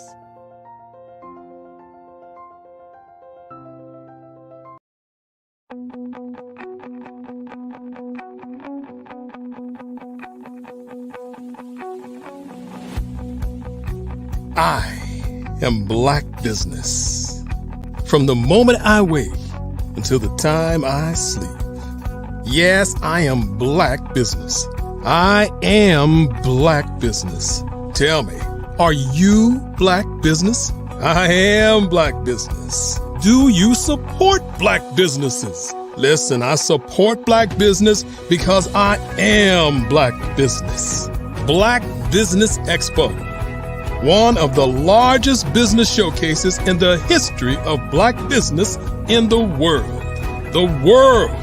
Sign up today at www.blackbusinessexpousa.com or call 919-308-9090. I am Black business.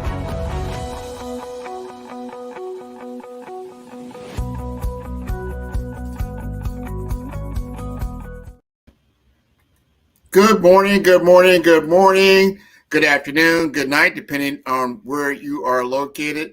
Business owners, entrepreneurs, thought leaders, and corporations, welcome to the Black Business Network. My name is Grant McGaugh, CEO of 5-Star BDM. I am your business moderator for this morning on the Black Business Network. The Black Business Network is a 24-hour business network showcasing Black businesses, business owners, entrepreneurs, and thought leaders worldwide. We have speakers from North Carolina, London, Singapore, Africa, Japan, and cities all over the United States. The Black Business Network is a global community sharing its business knowledge to empower, inspire, and educate businesses about business. Our next speaker is Dr. Steph Audrey. Dr. Audrey has over three decades of history as an entrepreneur, executive, and an educator, sharing her insights with Fortune 500 companies, nonprofits, and entrepreneurs seeking guidance to launch, grow, and sustain enterprises. Dr. Audrey earned both a Doctor of Business Administration and Juris Doctor law degrees and completed her doctoral dissertation, Venture Capital for Independent Filmmakers. She will be joined by Kiti Awadu for a fireside chat. Hi. Hey, how are you doing this morning? I'm fabulous. How are you? I am doing wonderful. I am glad we have Kiti here as well. Yes, I am here, and greetings to both of you. You look bright and cheerful and happy today. I'm just so stunned looking at you, I forgot to talk. No, don't worry. We want to make sure you were good to go. I'm going to get out of your way. Just going to have a very informative fireside chat.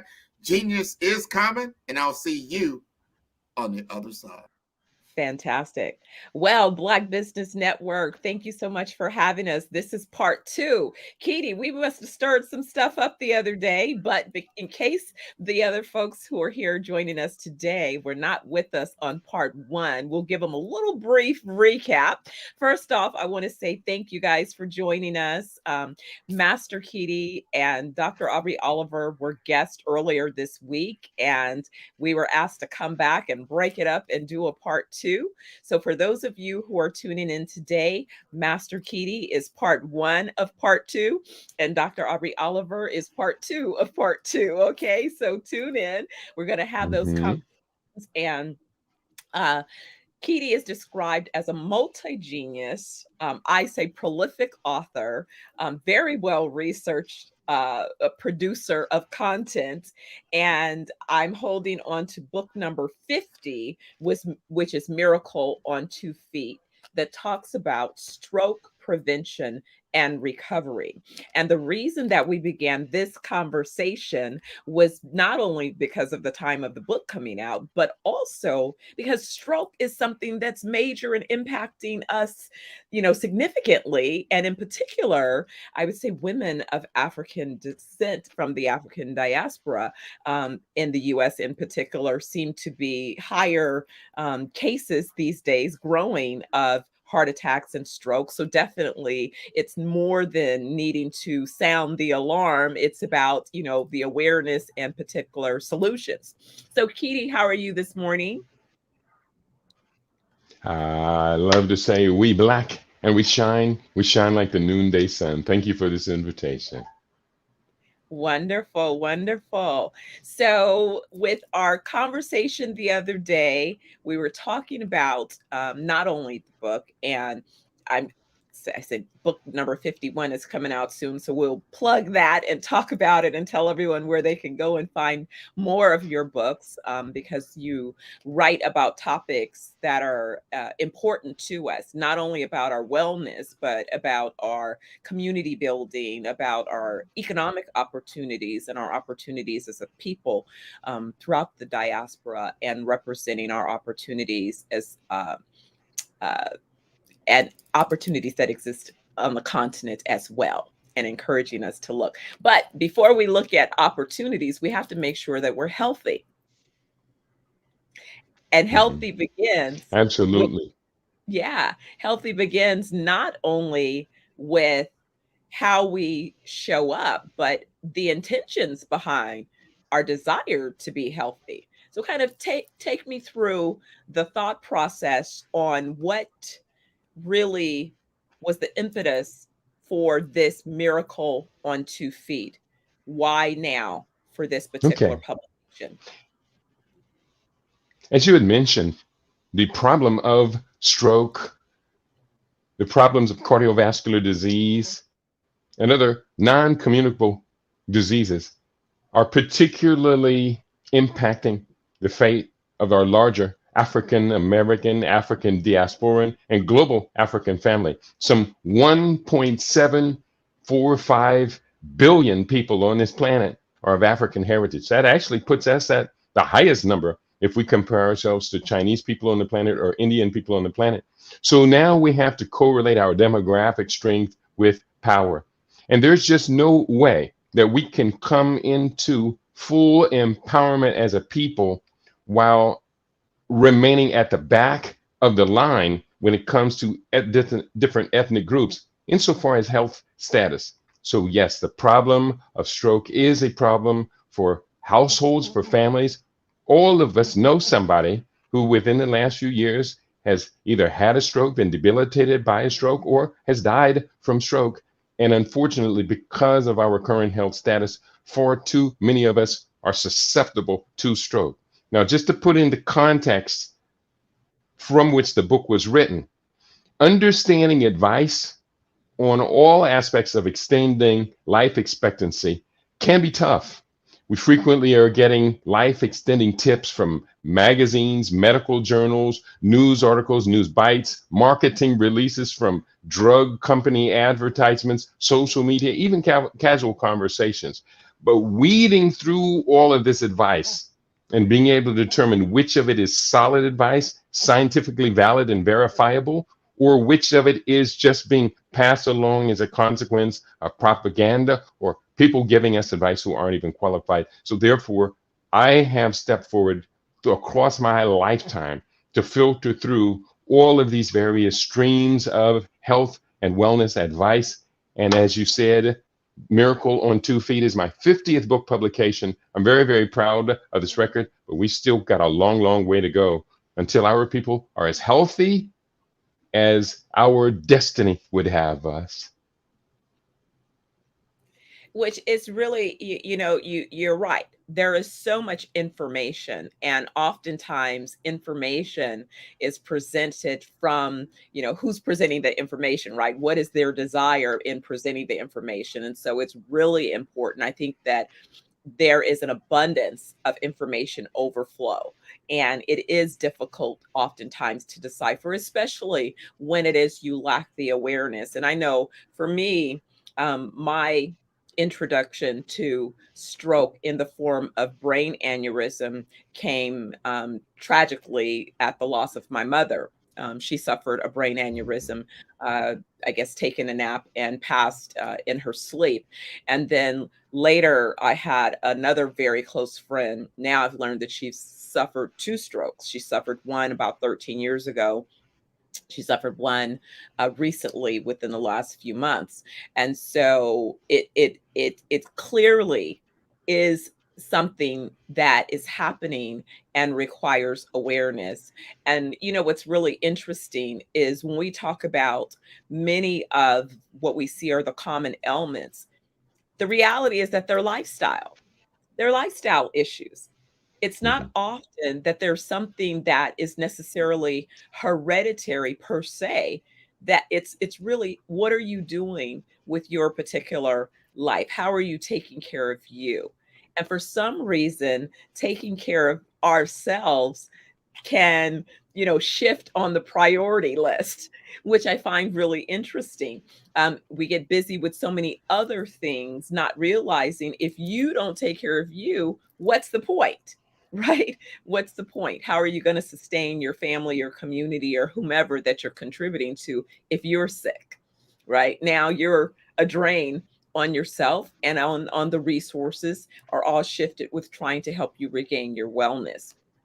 So when we talk about the context in your book, Living 100 Plus Years, you talk about setting an intention. And so I think about this in the same context. We should set an intention for our wellness.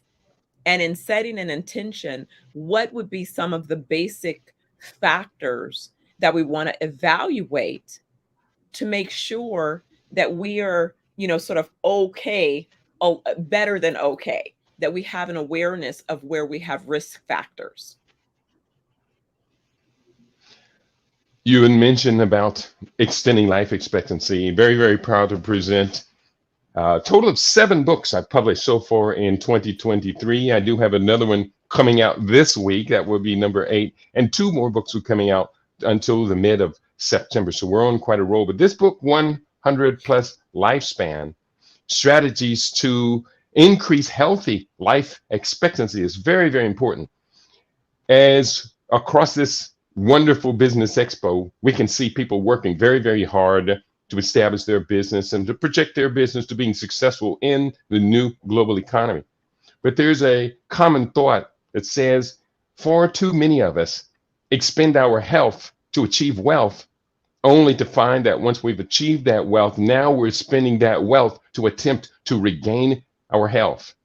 There's no way in the world they should be exclusive of each other. One common phrase that serves as a foundation for the work that I do as a clinical nutritionist is food is nature's most perfect medicine.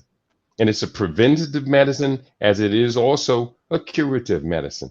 And so therefore we understand one of the most important foundations of moving forward and keeping us out of the various categories of non-communicable chronic diseases is, how are we managing our nutrition? How are we managing our diet? Most of us haven't even really studied the science and the processes of disease prevention through nutrition sufficiently. And when I say most of us, this also includes a very high percentage of professional healthcare providers, including your doctors and your nurses. And to be honest, I think you know this to be true, Dr. Steph, one can even go into a hospital, see a patient or a client, a friend, a family member who's suffering from a nutrition deficiency based disorder or disease, and the hospital staff is feeding them the same food that made them sick in the first place. This is insanity, and we are not going to do this same thing over and over again as we learn better.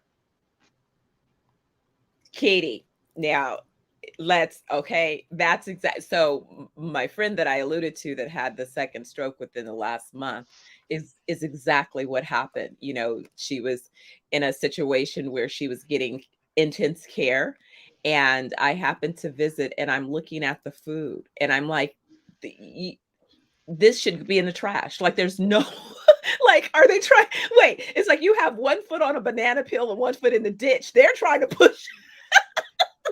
they're trying to push you push you forward fast, and you go to, these facilities. I'm like, who you with? I want to know, who are you working for real? Because it's not about the wellness, right? And so when we talk about food,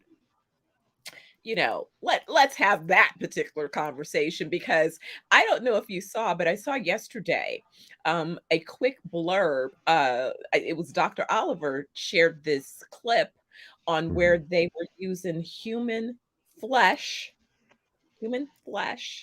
to cultivate what they're calling steak. And then they process this steak, this GMO produced steak, and then took it to a chef to prepare it as a meal. And then each of the packages of steak, they have the donor's profile, and they're comparing the texture and flavor of the flesh based on that person's life. It's like, it and so the thing is that, Doc and I both said, yeah, I don't think I'll be eating out randomly. In Jamaica, at least, if we have something, we saw it running around. Maybe It was one of our friends. Fishermen just came in. What you are describing? Yeah. No, what you are describing, Dr. Stephanie, sounds like some dystopian Octavia Butler novel. That's what she wrote about, this kind of insanity. Humans coming to the point where they're eating other humans. I think it's best that we step back from the edge of this abyss. As you know, we look at this whole category of genetic engineering, genetically modified organisms, and I'm even looking at genetically determined medicine. And we need to really step back away from that abyss, come back to nature. Nature actually gave us everything we need to maintain our optimal health. And we need to get on that track, stick to that track, and continue to explore, research, and develop that track in a new global wellness economy. But, even in that, some of these folks believe that it is their purpose to help depopulate the world. And some of these folks have even said, well, Katie, we have you too. You think that you're going to rely upon, fruits and vegetables. Well, guess what? We figured out a way to not only genetically modify those fruits and vegetables, but also we figured out some ways to give you different things that you may not normally want to take. We figured out how we can put it in the plant, and therefore you will consume it and have it become part of your system anyway. So what say you? What say you in terms of that understanding and awareness? Because there really has been a land grab on farms. And in particular, there's been a desire to put certain populations of farmers out of business, not because farming is not an opportunity, but because some others seek to control the farming and the agricultural ecosystem. So, What do you know about Mhm. some of that? Thank you for the question. It's a good segue into one of the number of books that I published. This is one of the most popular, impactful books. It's entitled The Blackest Soil. Africa Can Feed the World. And it's based in large part upon my own 50 years of experience of growing food since I was a very small child. Our parents gave us that environment, as well as to a great extent, much of what you're discussing. I have over a 40-year background in molecular biology. To be honest, I actually came out of high school, and 1 year later, instead of being in college, I spent the next 4 years working in a biological research laboratory in the field of molecular biology. And I've been able to manage and maintain those studies throughout my life, writing a significant number of books on these topics. So when it comes to determining these pathways to the future, a lot of us are becoming more and more aware of the problems with companies like Monsanto, Dow Chemical, Bayer, companies like Syngenta. There's one company by the name of Epicite. Let me spell that because I want everyone to verify everything I say. Epicite, Epicyte, who were able to obtain antibodies from women who were allergic to sperm and incorporate those antibodies into genetically engineered organism called Epicite, and they have inserted Epicite into the corn production facilities and in patented corn seeds. So for myself and others who are aware of what's been going on and the fact that these companies do not have to inform us when we are consuming genetically engineered products, we're always reading the labels. For everything we buy, we must take the time to read the labels. We're looking for things like certified organic. And who is the certification organization? Certified non-GMO. These are the products that we consume. These are the businesses that we support. And these are the practices that we will embrace, support, invest, and seek a return on investment as we move forward into a future. A book that I have coming up is called Forged by Fire, Post-COVID African Healthcare and Sovereign Development. And I have an extensive set of chapters in this book dealing with how do we, in an African economic order, deal with excluding genetic engineering from our food supply, from our seed supply chain, and also prevent these corporations doing this from coming to Africa, getting a hold of the various strains of traditional African medicine, engineering them, patenting them, and eventually trying to push us out of the market for profiting from our own traditional African medicine. It's a steep hill ahead of us, but we feel equipped to be able to do a magnificent job and pass this legacy onto our children, grandchildren, and future generations, Dr. Steph. But that says to me, Keely, something that I've always said is that we have to vote with our dollars. And so you spoke to two very, very important things in that process. Is one, you must inform yourself. You have to read the labels. You must. You must. And if you can't figure out what's on that label, then leave it. Leave it. Leave it. It's simple. It's a simple rule because my father was a chemist. I have a background in chemistry as well. If you cannot pronounce it, it's probably not food. It's a sentence spelling out a chemical formula. Yes. Yes. So that means that you probably should not eat it. And definitely what I find really interesting is even what's allowed in the US versus what's allowed in European markets and other regions of the world. Other folks wouldn't even consume half of what it is we're allowed in the food production in the supply chain system here in the US. So a lot of times, when I first, like I said, and you said you were going to give the nicer version of my statement because, my statement was, you're sick. You're sick at a base level if you haven't had a detox, right? Meaning that if you have lived your life and you're over 30 years old and your body has not been fully detoxed, then potentially you have toxins in your system that are waiting to wreak havoc on your body. So the potential, but you're going to wait until your Western focused medicine waits until you have symptoms that they can begin to medicate, because it's not about cure or treat. It's not about root cause, right? It's about treating symptoms. And, people on 20 prescriptions, like, I'm sorry, how do you get past prescription number 2?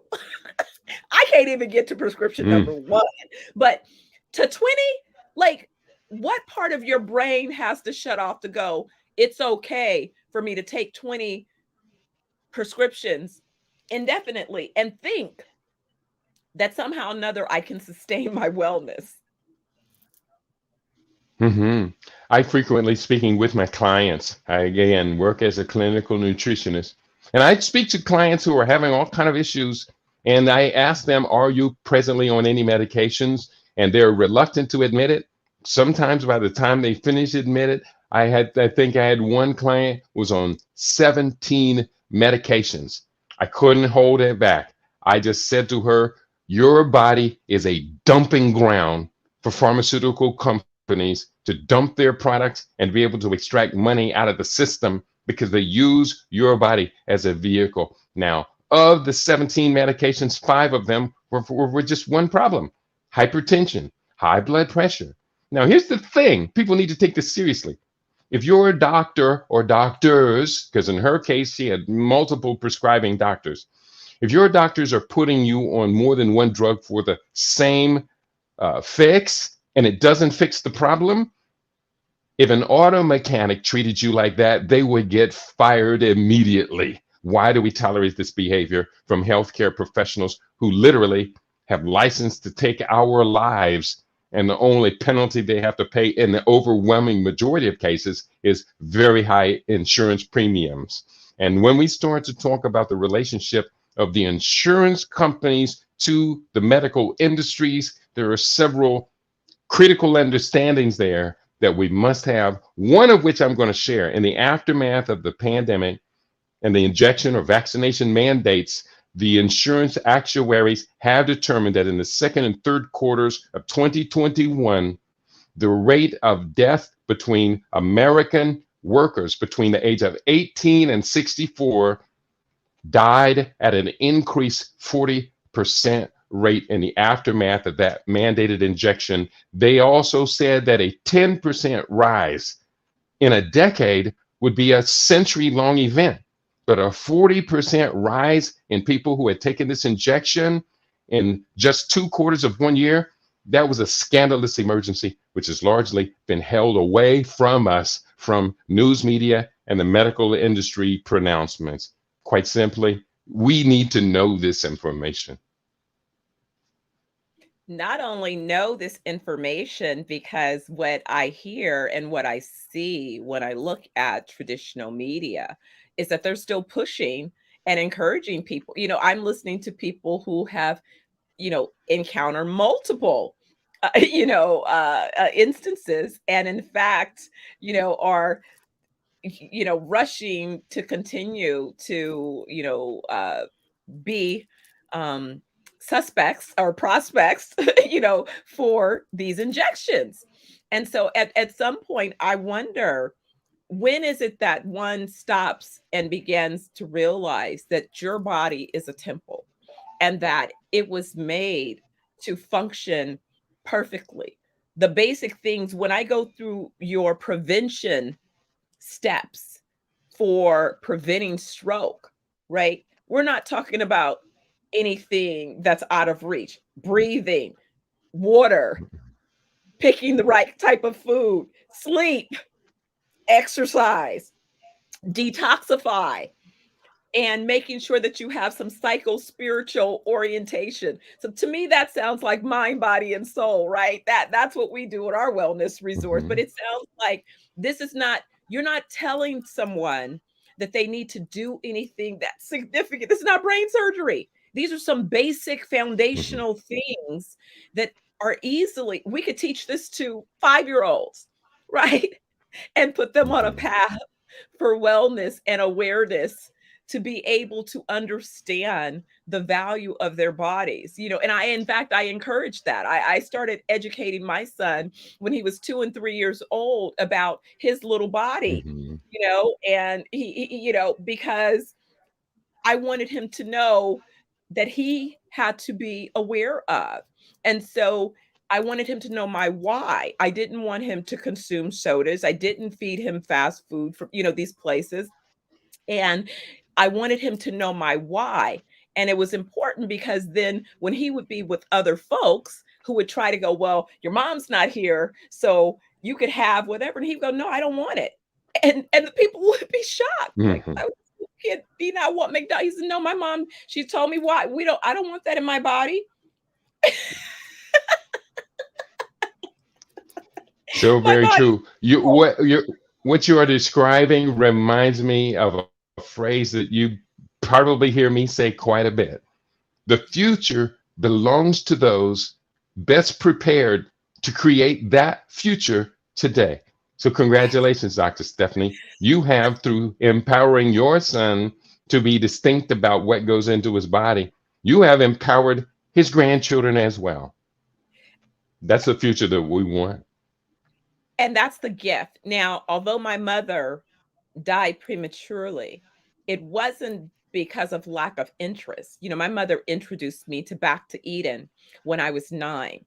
And it was so interesting. We had just bought our house. She was just beginning to cook. And so what she decided, she was intentional. She bought a soul food cookbook and she bought Back to Eden. I remember it was from my elementary. We had a book fair. And she said to me, I am going to learn to cook in such a way that you will not have high blood pressure. So she let me know what her intentions were. And so I got teased about it a lot because I became what my family says, I'm a foo-foo, cooker. I've always been really foo-foo. I don't eat a bunch of stuff. I didn't eat the fast food. She didn't let me eat the fast food. I wasn't interested in eating the fast food because, again, I was in agreement with her. And I have a lot of her library, but I don't know if you've read this book, Holistic Health, which was written back in 1972. And this particular book, when I opened up the intro and read, the conditions that were being described, and oftentimes I've gone into segments where I'll open up and I'm reading that intro, and it sounds like I'm giving a commentary for what's happening right now. And then when I say, but this was written in Mhm. 1972.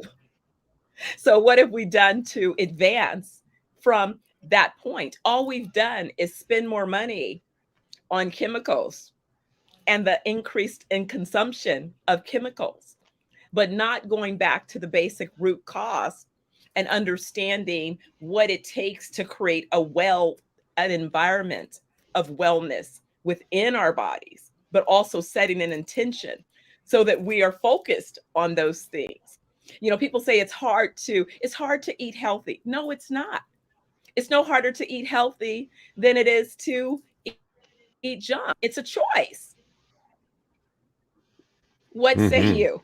There is there is an Ayurvedic proverb, I'll just paraphrase it, that says, when food is right, medicine is of no use. When food, and let me get this right, when food is correct, their medicine is of no use. And when food is incorrect, medicine just won't work. And so when you mention about soul food, you reminded me of this very important book that I wrote for our people, my people. This book called Transforming Soul Food for, as you say, the body, mind, and spirit, which includes 25 of my favorite vegan soul food recipes. And in the introduction to this book, I use this statement and I kind of stretch it out. That when food is so absolutely deliciously decadent that it literally is to die for, that's chewicide.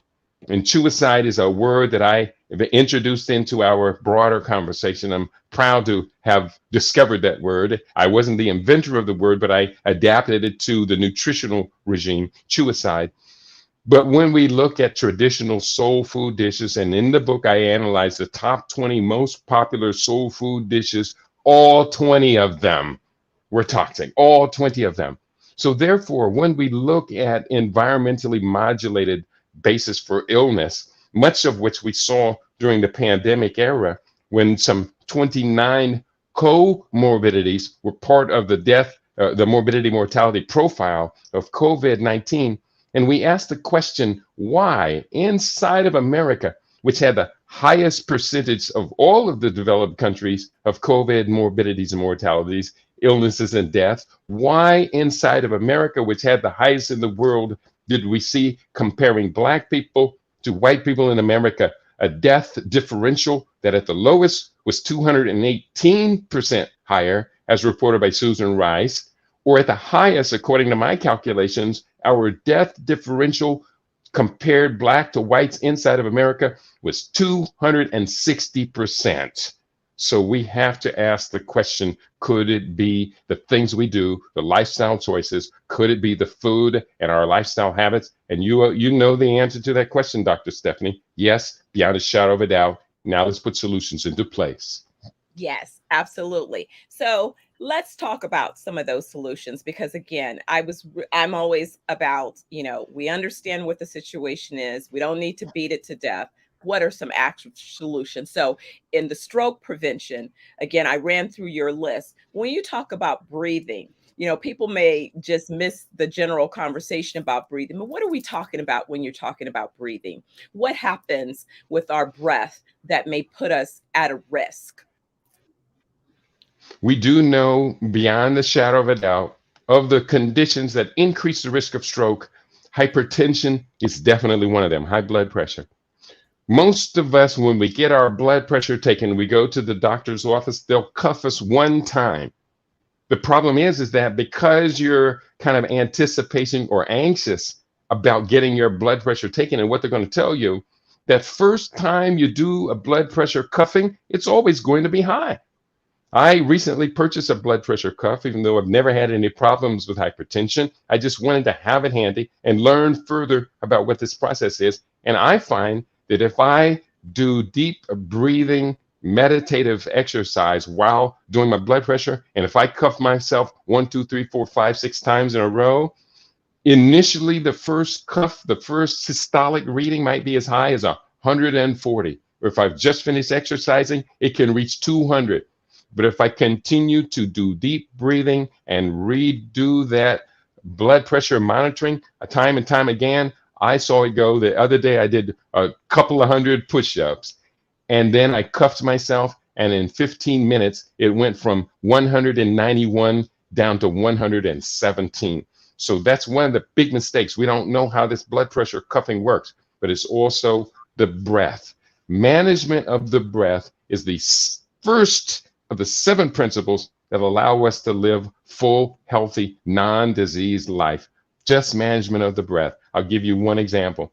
You're on the freeway. Somebody cuts you off and does something very aggressive that makes you angry. Immediately, the first thing our bodies do, we choke off the breath. The blood pressure goes up in a fight or flight syndrome, and it can take literally 20 minutes or more for us to come down out of that aggressive zone. The entire time we have a highly inflated blood pressure. Learning to breathe all throughout the day allows us to live a much more calm longevity lifestyle.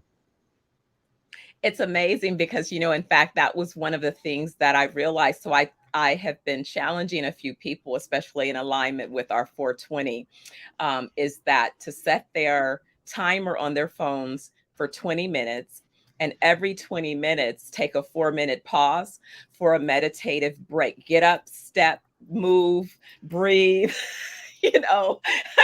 and just kind of as a simple way to remind yourself, because oftentimes, we get so intense on what we think we're doing. And guess what? You're not even producing your best work anyway by, failing to give yourself a break or taking a moment to give yourself a pause or a break in that. So I love the idea of not only recognizing the moments that impact your breath and how you can become aware of it and take some breaths to counter the state that you've entered. The other one I'm going to touch on, because I think it's another item that there's a lot of debate about and people mess up, and that's sleep. We've had, pressure cooker over here, burnt the candle at both ends, for a period of time. But that's not really healthy long term, and it's definitely not sustainable. So, sleep. How important is sleep? Sleep. hmm In modern Western societies, driven in these cities like London, New York, Washington, Chicago, Houston, and many, many others, including Los Angeles and Las Vegas, many of us who are the go-getters, the ones driven to accomplish great goals, sacrifice sleep in order to channel more time into that. At the same time, we've seen electronic media creeping ever more and more into our lives and stealing those precious hours of sleep away from us.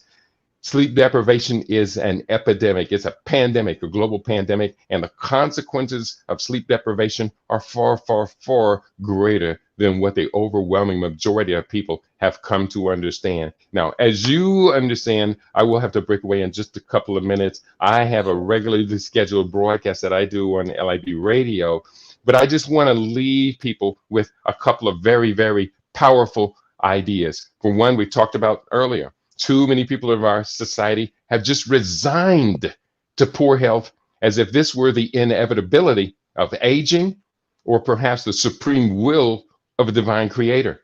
What people must realize is that chronic illness is the return on investment of a lifetime of impoverishing lifestyle choices. I wrote that in my book, Fade to Black, The Passing of a Great Race, which gives us a whole new understanding on population management or demographics and population control. That's the topic, Dr. Steph, for another day. If you don't mind, can I quickly share a site where people will be able to see the 50 books that I've now published? Please, please. Yeah, I do. I do have a website under my first name, Keidi, KEIDI.biz.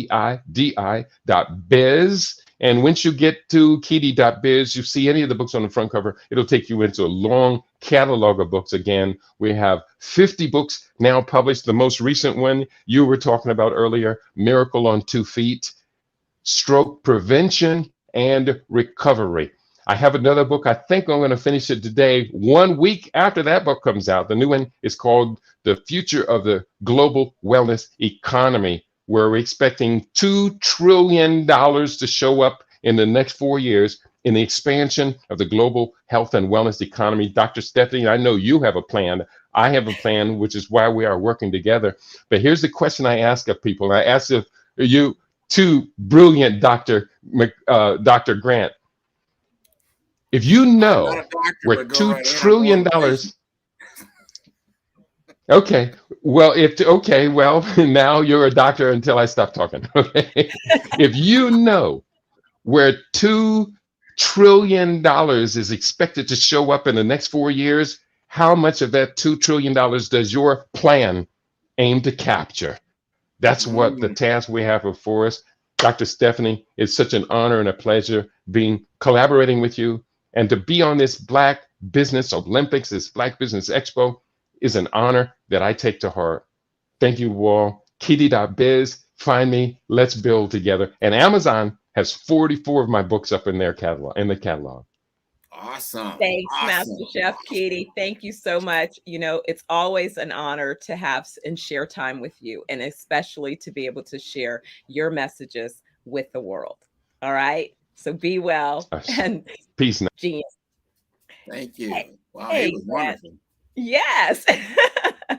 Yes. So very, very good. Very happy to be able to continue our conversation that began earlier this week. And hopefully, the audience was able to glean a few more nuggets from that little bit of a deeper dive and can go and find Keidi's books because he definitely spends the time to do the research. They're very well researched and very well written publications. Without question. And I heard, I was able to tune in earlier in the week to the earlier discussion.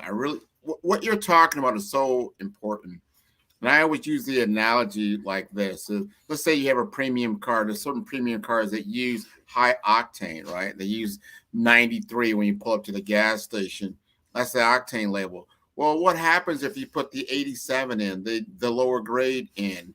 It won't work very well. We are all very high performing machines, but we're putting in the low octane into our tank, and then we're wondering why we're not performing very well. So I really appreciate what you're talking about. So how can we stay in touch with you, Dr. Steph Audrey? Yeah, so I've been sending everyone to our website, which is www.420wellnessjamaica.com, all one word. And that's where they can find out more information about our global network of wellness resorts, as well as classes, workshops, and other information to put them on the path to live full life of 120 years and beyond, addressing mind, body, and soul. That's what it's all about. You know, the longevity is definitely a goal for everyone, but you definitely want to live that longevity healthy. You want to be healthy. You don't want to live at 100 and you've had hypertension, you know, cancer and heart congestion and overweight, obesity, all these things. You don't want to live, and you have to keep carrying these things along your life path. So eating well, the things that you're talking about, 420 Wellness, we need to really engage. And I tell people all the time, it's not so much about getting information, it's about applying the knowledge. Absolutely. And that part is the important part, because a lot of times you hear the information, but application, practical application, that's the distinct difference, is making sure that you apply it so that you can get the benefits. Absolutely. 100%. Thank you for being on the Black Business Network, Black Business Olympics. You have been wonderful. We want to have you back as many times as we can. So appreciate everything you do. Genius is common, and I will see you on the other side. Thank you. Thanks so much for having me. It was my honor. You're welcome. Wow, that is good information. We've all got to really take a look at what we're putting into our bodies on a daily basis. So understand, the Black Business Expo's mission is to raise funds for high school seniors going to college or K through 12 entrepreneurs. This expo is a fundraiser for students. You may go to www.blackbusinessexpousa.com to donate to the scholarship fund, or use the Cash App that's on the screen below. That's $BBXUSA. Our goal is to give laptops up to $5,000 to 10 students.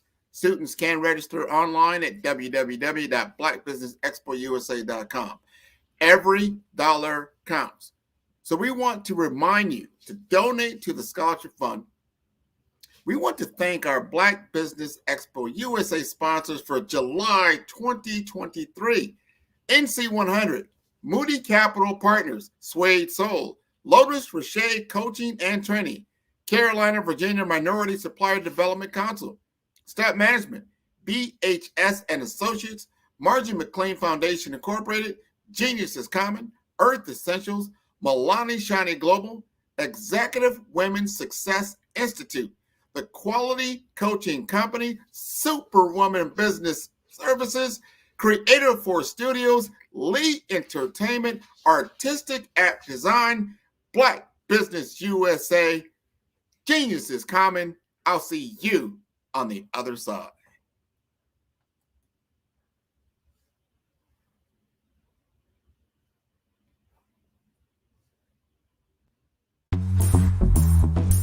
Attention all entrepreneurs and companies. Are you looking for reliable and efficient virtual assistants and back office support to help you manage your business tasks? Look no further than Superwoman Business Services.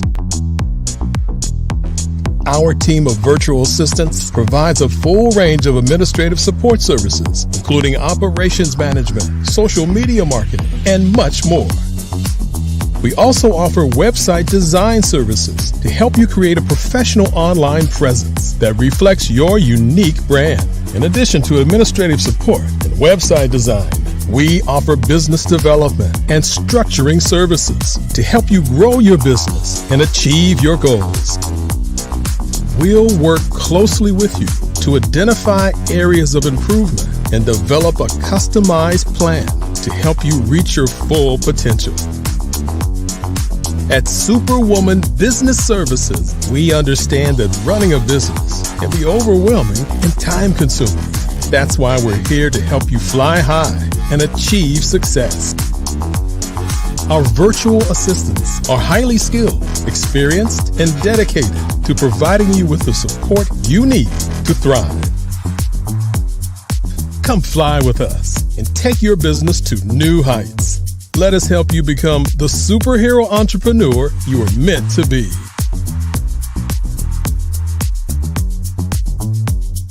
Contact Superwoman Business Services today to learn more about our back office support services. Come fly with us and take your business to new heights.